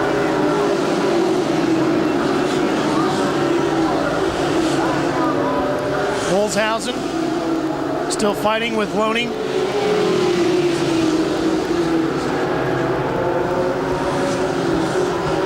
Off turn 4, we see Holzhausen getting past lap traffic. Brad Loney in the Bun Saber Pontiac continues to move through lap traffic. Let's check in with Dave Burns. Well, guys, the Bun Saber team are rolling the dice. They are leaving the left side, number 3 Goodyear Eagles on there, probably for the entire 300 laps. Now, I talked with the guys down at the Goodyear truck, and Jim Floor from Goodyear tells me they've done it before already this year, so he doesn't think there'll be a problem. Quick update on Yale Conley. Had an oil leak in the motor. ASA parked him, and also Dennis Lampman got involved in that melee down in turn number 4. His Barricade Flasher Chevrolet is out for the night. Well, you see Bill Baird sliding off at turn 4. Goodyear has 3 different compounds of tires that they run in ASA racing. 1s, 2s, and 3s. 1 is as hard as you can get, 2 is the middle compound, and 3 is as soft as you can get. Goodyear brings 2 compounds to every race, and they tell you which compound to run on which side of the car. Yeah, there's no mixing and matching. If you run 2s, you have to run them on the same side of the car. If you run 2s and 3s, what they dictate to you, you have to make sure you have them in stock. And a lot of teams have been stocking up during this run to get tires to go practicing as soon as they get to these racetracks, because, Ralph, we only had a 2-hour practice session earlier today. Well, Roper's got a bunch of company now as Tony Raines, and that Howie Ledow prepared clean burn Pontiac has reeled him in. Holzhausen's coming right with him. So Monte Carlo leads the Grand Prix behind the Thunderbird. And the Thunderbird's feeling pretty racy. This is the first race Tony Roper has led all season, coming off a career-tying best finish of 4th last week at Lancaster. Now it looks like the 2 GM cars are going to fight for it first. The Pontiac to the inside of the Monte Carlo. Now the Thunderbird tries to sneak it into the inside, and the bow tie goes to the back of the freight train.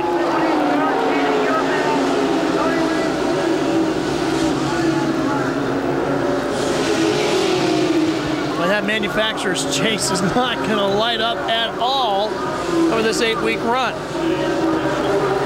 And behind it, the same thing.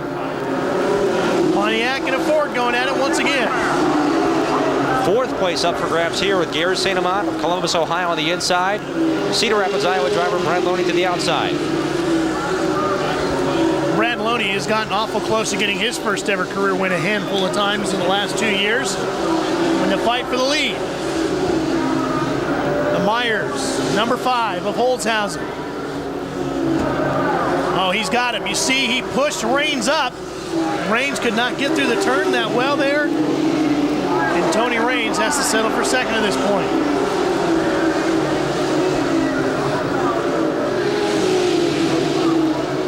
Holzhausen now has the advantage as they enter the lap traffic zone. Ed Cooper, the real wizard Chevrolet, goes to the inside, leaving plenty of room. Next on the hit list, Eddie Sharp in the Midwest Bumper Company, Laverne Truck Equipment Pontiac.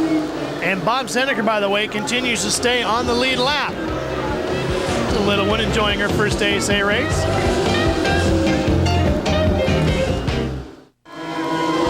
Some of the crazies here at Berlin Raceway having a good time as they take a look off of turn 4 as the cars come sweeping out of turn 4, including our leader.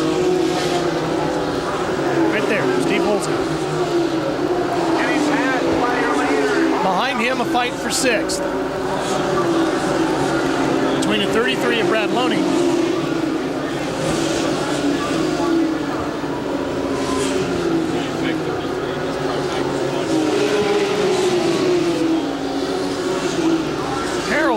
is a lap down, but Mike Miller is not. So that's the fight. It's Miller with the hood off for number 18, who is fighting with Loney. Loney's in the 9th position, the H&W Flex Steel Pontiac. Harold Fair lost a lap early after spinning, but has continued to run consistently quick around this half-mile speedway. He won the race here, Ralph, in 1989 after going through gallbladder surgery less than a week prior to that. Climbed out of the car kind of in pain, but he said, boy, that wind feels good. I don't feel any pain when he got out Victory Lane.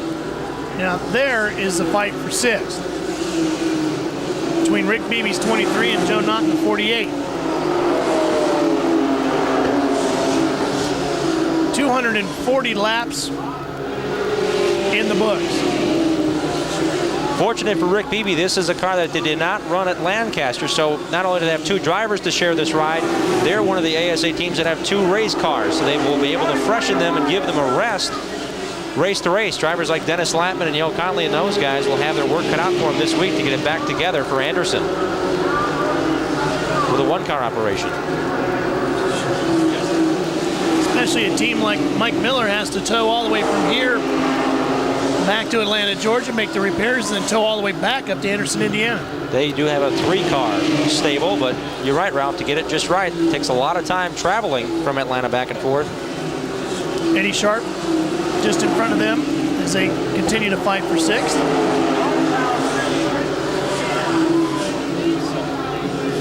Joe Knott getting a big confidence boost after that win at Buffalo, New York.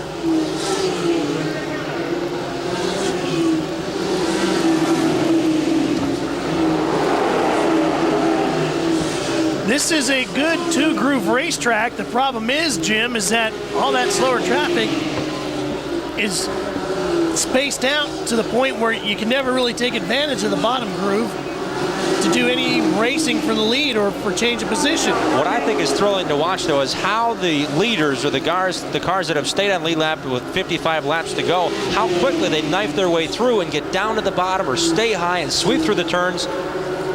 They know exactly where the front and rear bumpers are on these race cars, and there have been some close calls, but again, this is the best short track racing in the country with the best drivers, and these guys get it done here at Berlin.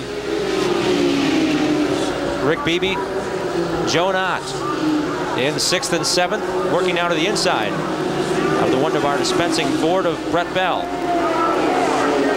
All right, we're closing in with 50 laps left to go, and this one's scheduled for 300. Holzhausen, Raines, Roper, St. Amant, Hansen, Beebe, Joe Knott, Joe Bush, Mike Miller, Brad Loney, and Mike Eddy, Sawinski, and Seneker. Legitimately, you could say they all have a shot at it still. They're all on the lead lap. They're all within striking distance.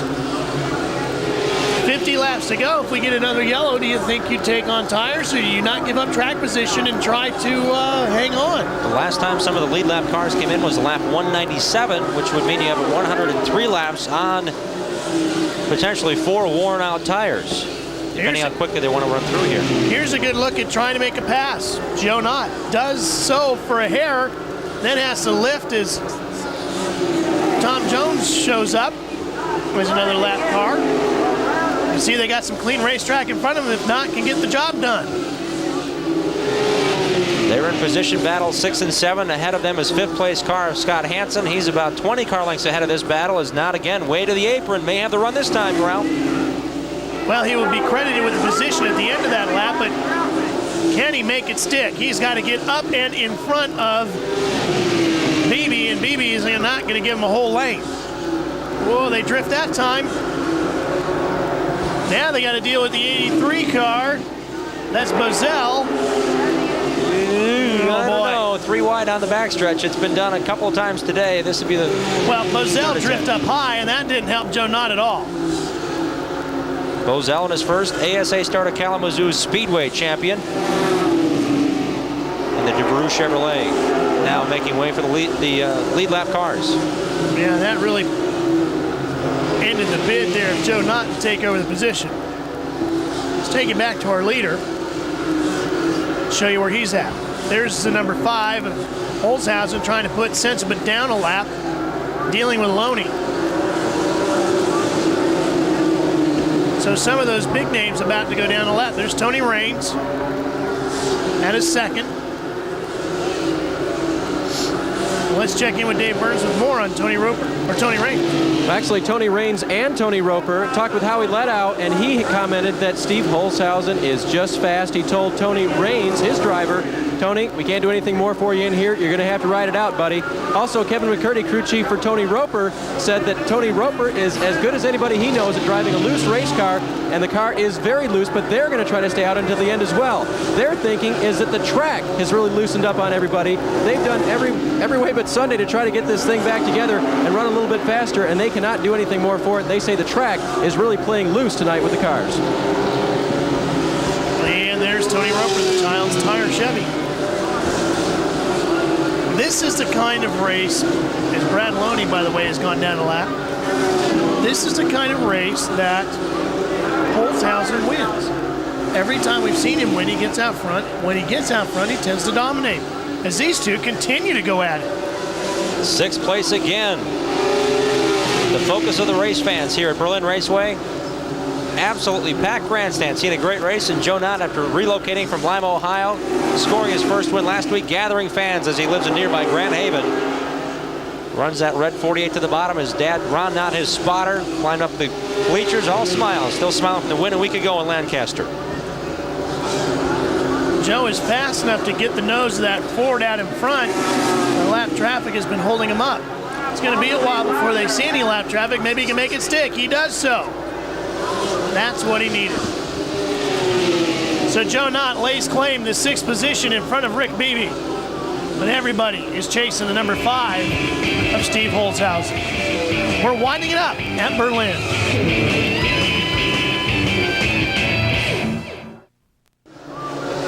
Pit road is kind of quiet right now. They're all waiting to see how their drivers are gonna do. 267 of 300 laps already completed. Steve Holzhausen, the Myers number 5 Ford Thunderbird, pulling out a lead. 10 cars are on lead lap. We're going to stick with Steve as he comes across the line. He'll make it 9 cars on lead lap, passing Mike Miller. We're going to show you the whole field. See your favorite driver, get an idea where they're at. As the field all passes through. By the way, Mike Eddy has gone down the lap. Mike Miller has gone down the lap. As has Kevin Sawinski. I believe in racing competition, when Sawinski's racing on the track, not having mechanical problems or suffering a DNF, I think that's the first time he's been passed to go off lead lap all season. That's how dominant Steve Holzhausen has become in the last 100 circuits. Tony Raines runs second. There's Holzhausen. As he goes down into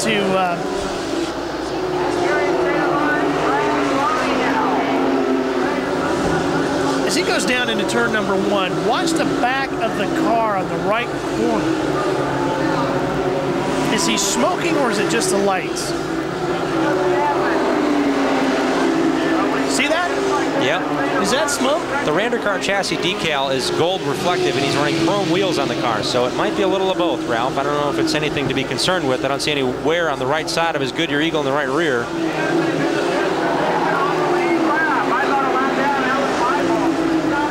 Hard to tell. Maybe it's just the purple of the frame rails, too. That could be. The Flaming Green Monster back in black.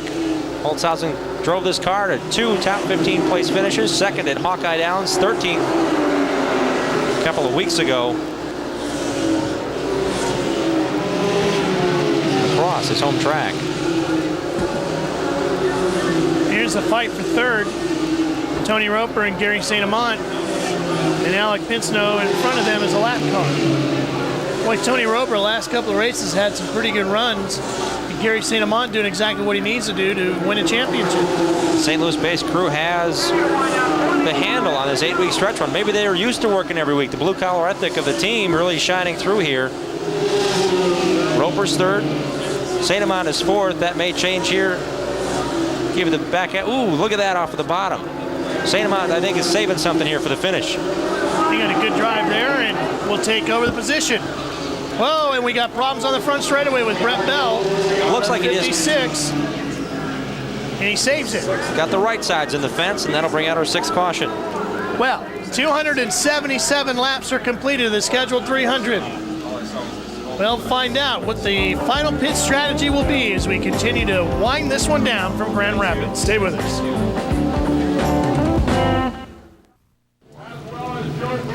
"31 of the original 34 starters still putting in laps under green here at Berlin Raceway in Grand Rapids, Michigan. Brett Bell scraped the front straightaway wall, and that's why we are under yellow. Let's take a look at it and see if we can figure out what happened to Brett as he came up the front straightaway in the Wonder-Bar Ford.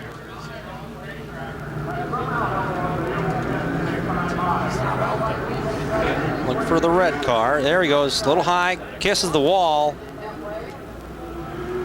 Fenced it on the right-hand side there. Nice save, though. Let's check in with Dave Burns. Dave, is the 5 car smoking or not? Well, I talked with Toby Noodleman, crew chief for Steve Holzhausen, and they're not detecting anything like that. I asked him if Steve was saying anything at all about the car, and Toby said he's not saying a thing. I said, is it good when Steve says nothing? And Toby said, that's very good. So Steve looks like he's good to go. Meanwhile, in 8th place when we went to caution was Joe Bush, and talked with Jeff Heiskin, his crew chief. They said they would probably come in. They changed rear tires. They're chasing the same problem that Kevin Sawinski's been chasing all night. They cannot tighten the car up at all. It's still bad loose. Joel tried to soldier on until the end. That was a look at Toby Noodleman right there.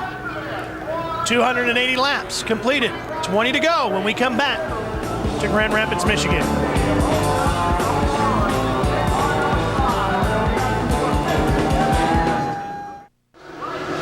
We are back as the green flag just comes out here at Berlin Raceway. Less than 20 laps of green flag racing left on the scheduled 300. You look at the battle. Man, they sure bunch him up on those restarts. For second place, Tony Raines, the 87 car, leads Gary St. Amant in the number 7. Steve Holzhausen nowhere near that fight as he is really stretching out a lead.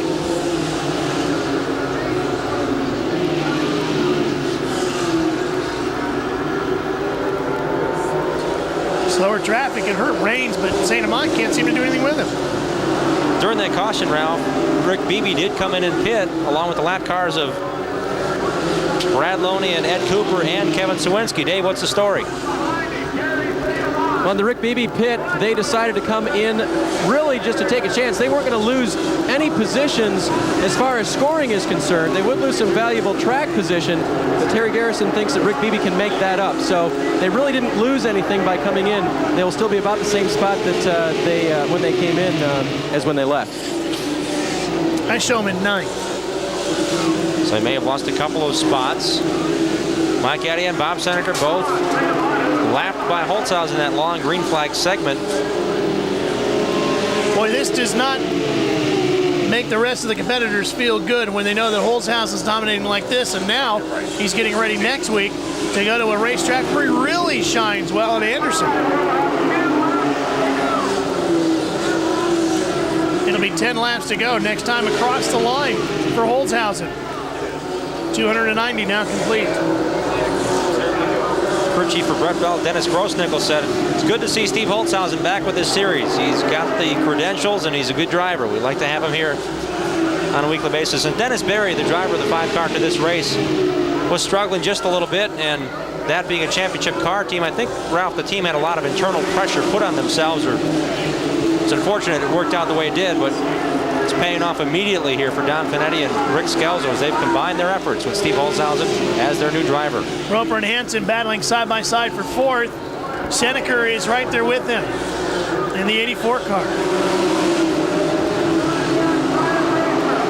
Would like to see Rick Berry, or Dennis Berry, I should say, get a shot at another ride here in the series. Been an outstanding Iceman driver, dominating that Midwestern-based short track series. Well, I don't think we've seen the last of him here in the ASA. I was thinking about Rick Miller. We'd like to get the 31 back as well, and Mike Kofer off for a few weeks as well. Roper locking in. Seneca gets in front of Hansen. Mike, a couple of the torn up cars in the front there that we saw good things out of early on. Sensiba and Hansen, and they're struggling. Mike Miller as well. Seneca with those new tires doing pretty good. He came in lap 279, so he indeed has advanced past Scott Hansen. He's now in 5th. Hansen is 6th. 5 laps to go.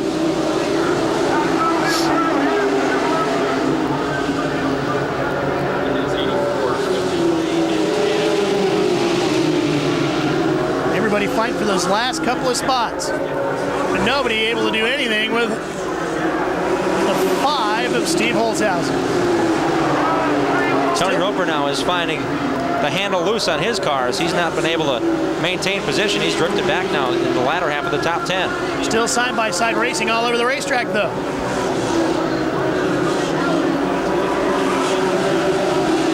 See Roper there listed in 6th position in the closing circuits here at Berlin.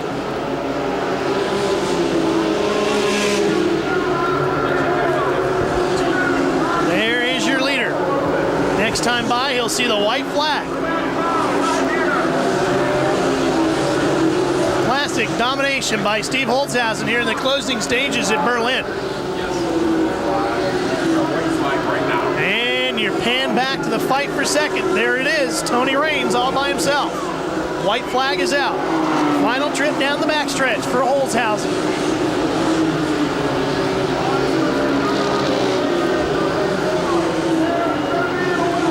And the checkered flag falls at Berlin Raceway as the Eaglewood Construction 300 goes to Steve Holzhausen as you watch the rest of the field come to the checkered flag. Tony Raines gets second. Gary St. Amant is credited with third. Seneker fourth. Hanson, Beebe, Joe Knott, Joe Bush, Tony Roper, and Mike Miller. The winner of the Eaglewood 300 will be back to talk to him and the rest of the competitors right after this.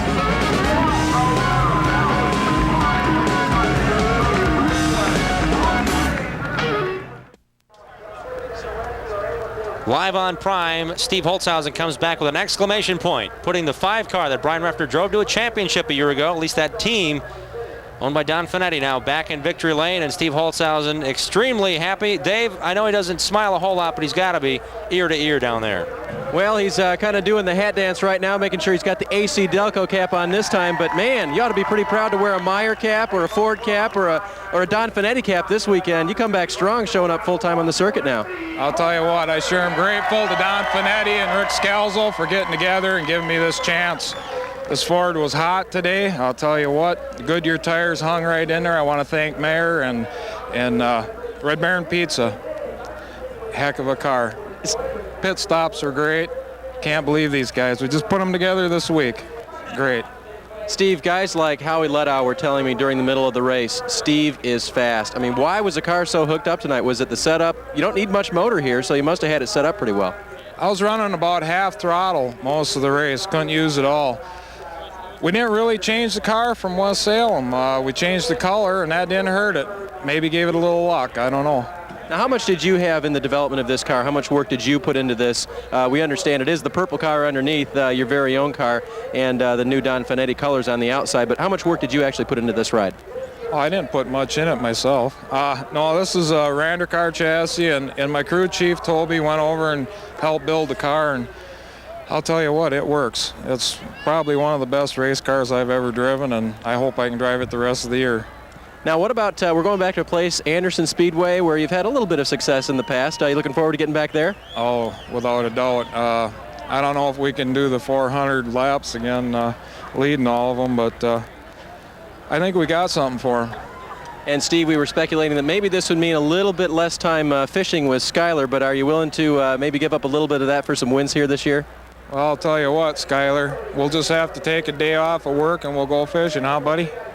Okay, well, maybe Steve can get a Sunday off or a Friday off or something here in the future because he needs to go fishing with his son. And, you know, Dad was a winner one way or the other, but he sure is glad to come home the winner tonight in the Eaglewood Construction 300. Steve Holzhausen recording his 3rd American Speed Association victory. First since 1994 when he won 2 races, Anderson and Cedar Rapids. Here's a look at your top 5 in the Eaglewood 300. We're back here on Prime in a few minutes. Tony Raines in car number 87 has had 5 top 5s this year. In fact, the last time we were at Berlin, Tony Raines finished 3rd behind Mike Miller and Bob Seneker. Tonight, he comes home in 2nd. That was a very quick second for Tony Raines tonight. but there was a quicker car out in front of there. Steve was awfully fast tonight. Did you ever think you had a chance to catch him? I think after we beat him out of the pits there, and I thought we might have something for him, and he just disposed of us at will, you know, and we had a good run for us. He had a better run. You know, we were a little better tonight than we were at the 200. You know, it was a good run. I'd like to thank all the clean burn people that came out and Pontiac and all these great fans of Michigan. You know, we had a good run. We'll take it. A lot of guys had trouble, so it's going to help us out in the points. Now let's talk about those pit stops. We calculated that you probably didn't lose any positions and gained all night in the pits. You guys did great. Yeah, every time we come in, they send me out first, and I tell you, I get used to it. And when they mess up and I lose one spot, I can't believe it. You know, but they do a great job every time, and it shows and it helps me out, you know, immensely. Tony, you told me that the track changes every time we come to Berlin. What did it start out as, and what did it finish as? How did it change through the night? Well, the bad part is we practice in the afternoon sun, you know, and you kind of get the car going for that, for qualifying, and then as you race, the track cools off, and it seems like every time I run here at night, it gets a little bit loose, you know, and this time we were a little bit more ahead of it than we were in the 200, but not quite enough. We needed one more spot. Okay, guys, and Tony's car, by the way, doesn't have hardly a mark on it, which means he doesn't have any Anderson-ready parts for next week, but I know he's looking forward to going back. His team has done very well there in the past. They sure have. In fact, when Holzhausen won there, he won with Howie Ledow, who is Tony Raines' crew chief, as his crew chief that night.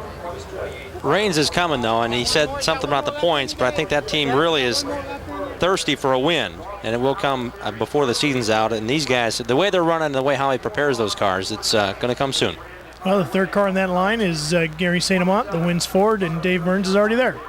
Well, we're kind of with the whole St. Amant clan down here, and Gary may just take us to the bottom of the hour here. You got a lot to talk about. Third place is pretty good. Going to keep you up here in the points. Yeah, you know, the wins Port City, Fort Thunderbird. We needed a good run here tonight, and I'll tell you what, about 5 or 6 out of 10 races we've had some problems, fuel pressure problems, and on the way up here this weekend we stopped at Kinetic Race Engines, and evidently they must have dialed us right in because the engine ran fine tonight and had a good car. Probably needed another 100 laps. What was that 400 lapper? We used to run 400 here. We needed that extra 100. Now, Gary, you were kind of fighting in the middle all night, and I know you were good at the end. That's why you were waiting. How bad was the traffic out there tonight? Well, traffic, it's always tough here. You know, this place is kind of tight.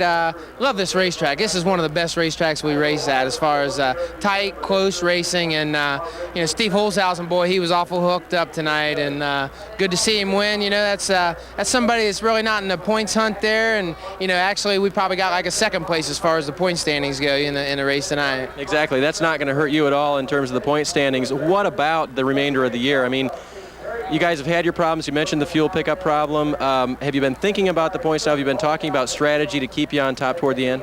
Well, you know, just like tonight, you know, we kind of broke it down into 3 100-lap segments for the race. And, you know, first 100 we ran hard to see what the car was going to do. The second 100, that's when our conservatism kind of showed up because, you know, got to be there for the last 100. And I just kind of laid back. You know, we know we have to finish all the races, you know, all top 10 finishes so far, and hopefully we'll keep on rolling with that. But on to Anderson, that's my favorite racetrack. They're going to have to calm me down because I'm going to be like a bear when we get to Anderson. I can't wait to get there. Now, what about the, I mentioned with Tony's car, there weren't very many parts that were Anderson ready on Tony's car. I don't think you do either. Have you got some duct tape, fenders, and things like that waiting home at the shop to put on this baby for next week? Actually, if you look real close, the right front, or actually the front end of this thing's duct taped up pretty good, and we got our big beefy bumper on it, and this baby right here is ready to go to Anderson and kick some butt. Now, Gary, early on, there was the big melee over in turn number 4, and it seems to me like you were somewhere right in the middle of that. Describe what happened. Yeah, I'll tell you what, if somebody would have been on the radio and heard me yell and scream, it's like we won the race because, you know, to see 4 or 5 guys in front of you all getting an accident, and I mean, I just stomped on the brakes and cut her left, and luckily she turned, and, you know, it was real close. I think I saw Davey get into the back of Yale, and I think that's what started it, and luckily, you know, we kept the wins Ford Thunderbird out of the melee. Now, was your spotter ahead of that at all, or did it happen so quick that it was just go, Gary, do whatever you're doing? Yeah, you know, when something happens that close to you, there's not much your spotter can do, but, you know, our main man Spot tonight, you know, he did a good job spotting for us, and it was a good race for us all around. Well, sometimes things happen so fast on the track, guys, where the spotters are concerned, it's kind of like a good job, and that's all they have time to say. Gary got through that big wreck tonight, and he's moving on toward the championship. All right, Dave, thank you. Next week, as he said, he'll put that big beefy bumper on there. Brace it up, try to protect that radiator and those key engine components just inside the belly of that Wins Ford. As the ASA competitors, including that man right there, Steve Holzhaus, will make their way on to Anderson, Indiana. We got plenty more for you, though, from Berlin. Stay with us here. Well, the crowd has made its way out of the grandstands and down into the infield to take a close-up look, like you can always do at an ASA race, of the cars post-race. Here's a quick look at the results. Seneker, Scott Hansen, coming home 4th and 5th. That'll help them out in the point standings, I would think. Scott did not lead a lap, nor did Gary St. Amant. I think their position might be about 16 points apart when you head to Anderson. Tony Roper looked pretty strong early on. He'll end up with a 9th. Joe Bush, another good run for him in ASA racing. Career best. And look at Sawinski battling back. He did get a lap down, as did Brad Loney. They did come in very late to get tires. Maybe that was just to chase themselves ahead of Steve Holzhausen. Mike Eddy finishing 13th. 14th on the day, Dave Senseman. Man, was he fast early, Ralph. Unfortunately for Mike Eddy, Sawinski and Loney are also both in front of him in the point standing. So again, those three, 8th, 9th, and 10th, probably won't change too much. Harold Fairs made a great run in this 8-week stretch. He finished up 15th tonight. Bill Baird, 3rd last week, 16th tonight.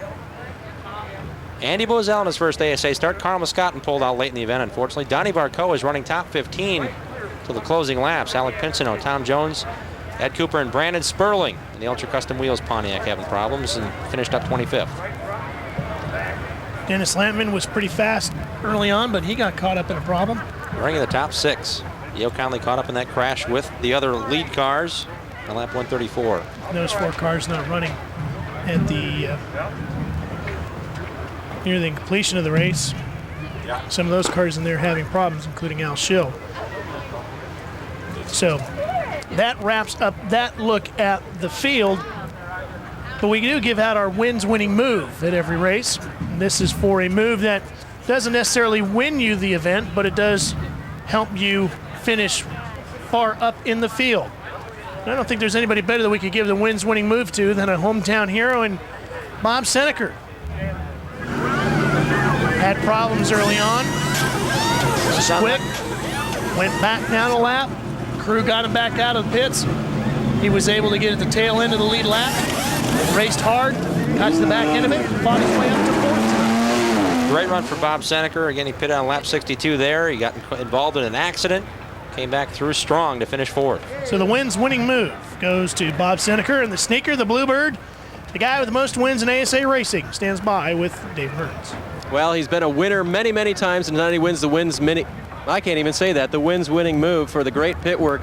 Bob, you guys were chasing it pretty much all night. The guys did a great job again. Well, the crew did a heck of a job. I just in that big melee early in the race there, I got spun and I couldn't get the engine started, and I had to get pushed out, and that cost me a lap. The car was really pretty good near the end there. I just wish we hadn't lost a lap. We're just glad we got 4th out of it. Now, Bob, when you first came in, there was some discussion going on the radios that you had come in too early, but you had actually gotten involved in the incident, and they allowed you to come in early. Wasn't that the case? Yeah, they don't penalize you that. If you got a problem, you can pull in the pits before the when the pit sign's up. We just had to do that and fix it because we lost a lap and we had to do the best we could to get back out. Okay, and with all the problems that you've had this year, Bob, you seem to be chasing the car quite a bit every weekend. The guys seem to be getting better and better at bringing you up there. Are you confident, even though you've had some of these problems this year, that you're going to win every night? No, you can't win every night. We feel good that we're finishing in the top. Now, a lot of times it was either we win or we'd be on the trailer, and recently we've been running 2nd last week and 4th tonight. We feel good about 4th. Should have been in the lead lap earlier. Would have been a lot better in the hunt, but we're happy with what we got. We're finishing good.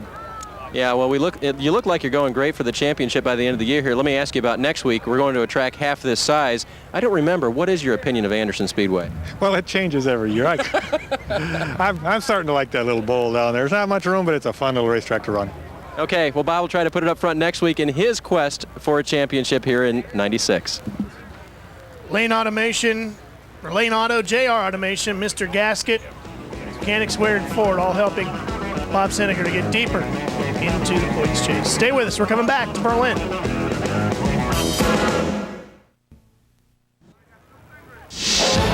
The AC-Delco Challenge Series on Prime is brought to you in part by Win Oil Company, makers of quality automotive car care products. Remember, when it's wins, it works.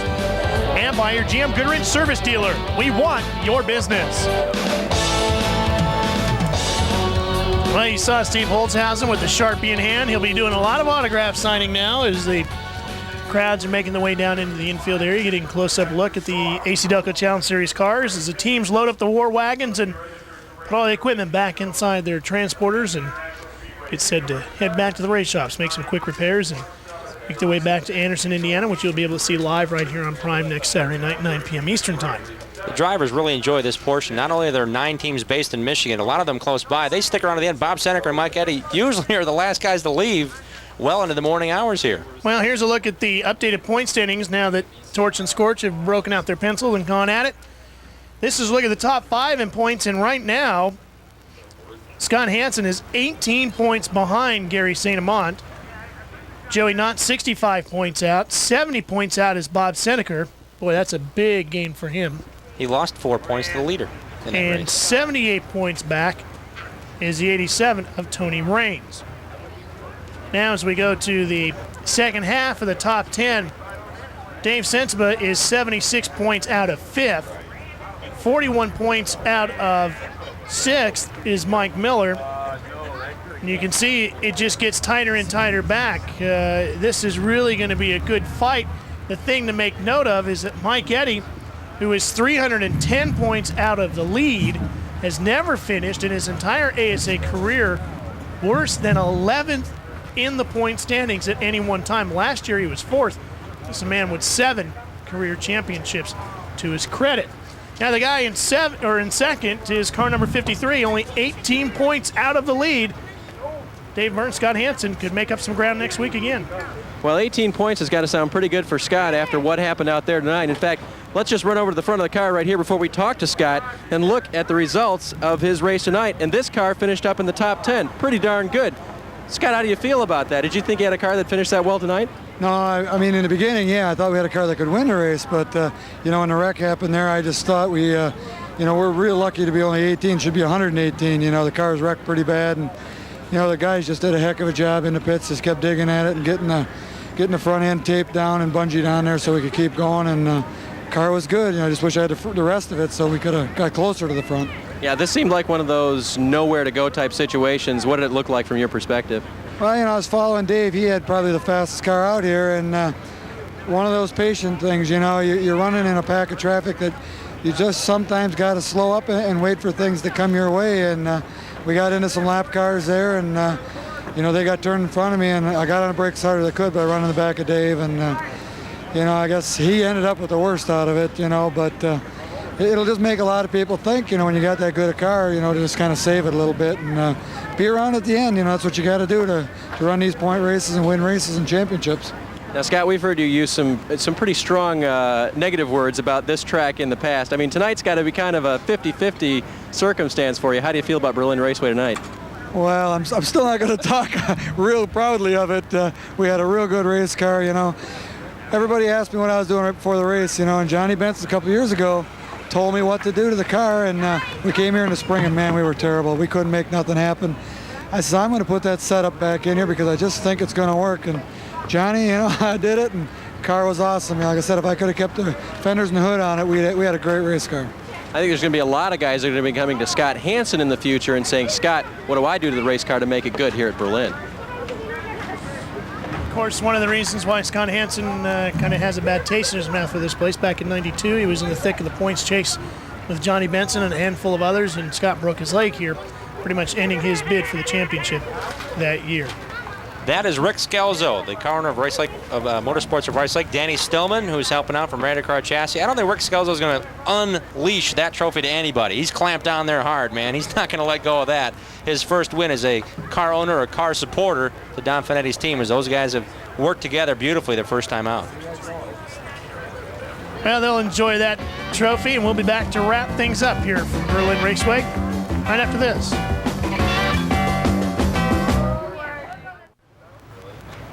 Going to have to wait till June of 1997 for the American Speed Association to return to Berlin Raceway. Tough racetrack that has produced another good race. Well, Dave Sensiba had a chance to win at Jennerstown, took himself out of the race. They're running into lap traffic, had a chance to win here tonight, and Dave Burns, same problem. Well, indeed it is. Dave, tough there at the front of the pack. I mean, what happened out there? We saw the replays. What were you seeing from your front windshield? Well, we tried to dock on the outside, and we got high on the, on the back chute, and we tried coming down underneath. All of a sudden, he decided to come down, and I got on the brakes, tried to keep from hitting him, but we slid up into him and got him turned. And it's just one of them deals. These lap cars, they gotta, you need them out here to race with, but they got to run on one line and stay there. And it's a shame because West Michigan Chevy dealers, Lane Automotive, had a really good car tonight. So how do you feel in terms of your patience factor and just circumstances? I mean, do you feel like you waited long enough before you tried to make that move? Yeah, we were, we really wasn't pushing. I was taking my time all night, pacing myself through the traffic, being real cautious. And we had new tires on, so we were a lot faster than the guys that stayed out. So, it was one of those deals. We come up on him real quick. Maybe he didn't know we were there, and he come down. Okay, guys, well, that was a big story of the night, that wreck over in turn 4. And once again this week, Dave Sensible was the fastest car on the track for a long time. He sure was, Dave. Finished up 14th this evening. Could have been a lot better. Still looking for his first career ASA win. Well, there is still a lot of racing left on the AC-Delco Challenge Series this year. Anderson Speedway is the next stop next Saturday night. You can see it all live right here on Prime, 9 p.m. Eastern Time. Then we go on to the Milwaukee Mile the following week. Minnesota State Fair, that race will not be seen on TV. All the rest will. The Big Island of Kaukauna, Wisconsin, as we call it here on the TV crew, Wisconsin International Raceway. Great track. Came onto the schedule last year. We look forward to that. Back to the other rapids on the tour. Cedar Rapids, Hawkeye Down Speedway, the home. Brad Loney. Johnny Spall will make his return to ASA action. Toledo Speedway, the high banks there in Toledo, great half mile. Then, you want to talk about speed at the fence. This track at Salem Speedway is awesome. You won't want to miss that race, October 6th. Get tickets now or join us for television coverage of that. Jennerstown Speedway has been the closer in years past. Now we're looking at Prime Network covering the Jennerstown race, and it's going to be an ultimate challenge to get to Southern National. Which is, of course, where we'll wrap things up as we go to Kenly, North Carolina for the first time to wrap up the racing on the AC-Delco Challenge Series for 1996. Of course, we'll hand out the Patch Hour Rookie of the Year award there as well. Make sure you tune in to catch all that live as well. Well, the crowd getting their autographs and filing out the door. I'm going to thank the guys at Grand Rapids Popcorn for feeding all of us up here in the booth tonight. Thank you. It was very good. We enjoyed it. Tires. Those are always good souvenirs. Nice coffee tables. You got yeah, one. I got one. I figured. Whose car to come off of? Jeff Bodine's car. Yeah, I knew you'd have one. Well, we sure hope you've enjoyed our first live race from the American Speed Association on Prime Network this year. As you saw, we've got a couple more for you, including next week from Anderson, Indiana, where this guy, Steve Holzhausen, will be looking for his second career win, or his second win of 1996. His second career win with a new team. For Dave Burns down in the pits, nice job down there as always, David. My good buddy Jim Trede, who always straps in alongside, thank you as well. Torch, Scorch, and the rest of the boys up here doing the scoring, thank you as always. And the gang down in the TV truck and all the cameras. Nobody does it better than you guys. Well, I'm Ralph Sheen, so long for Steve Holzhausen from Berlin.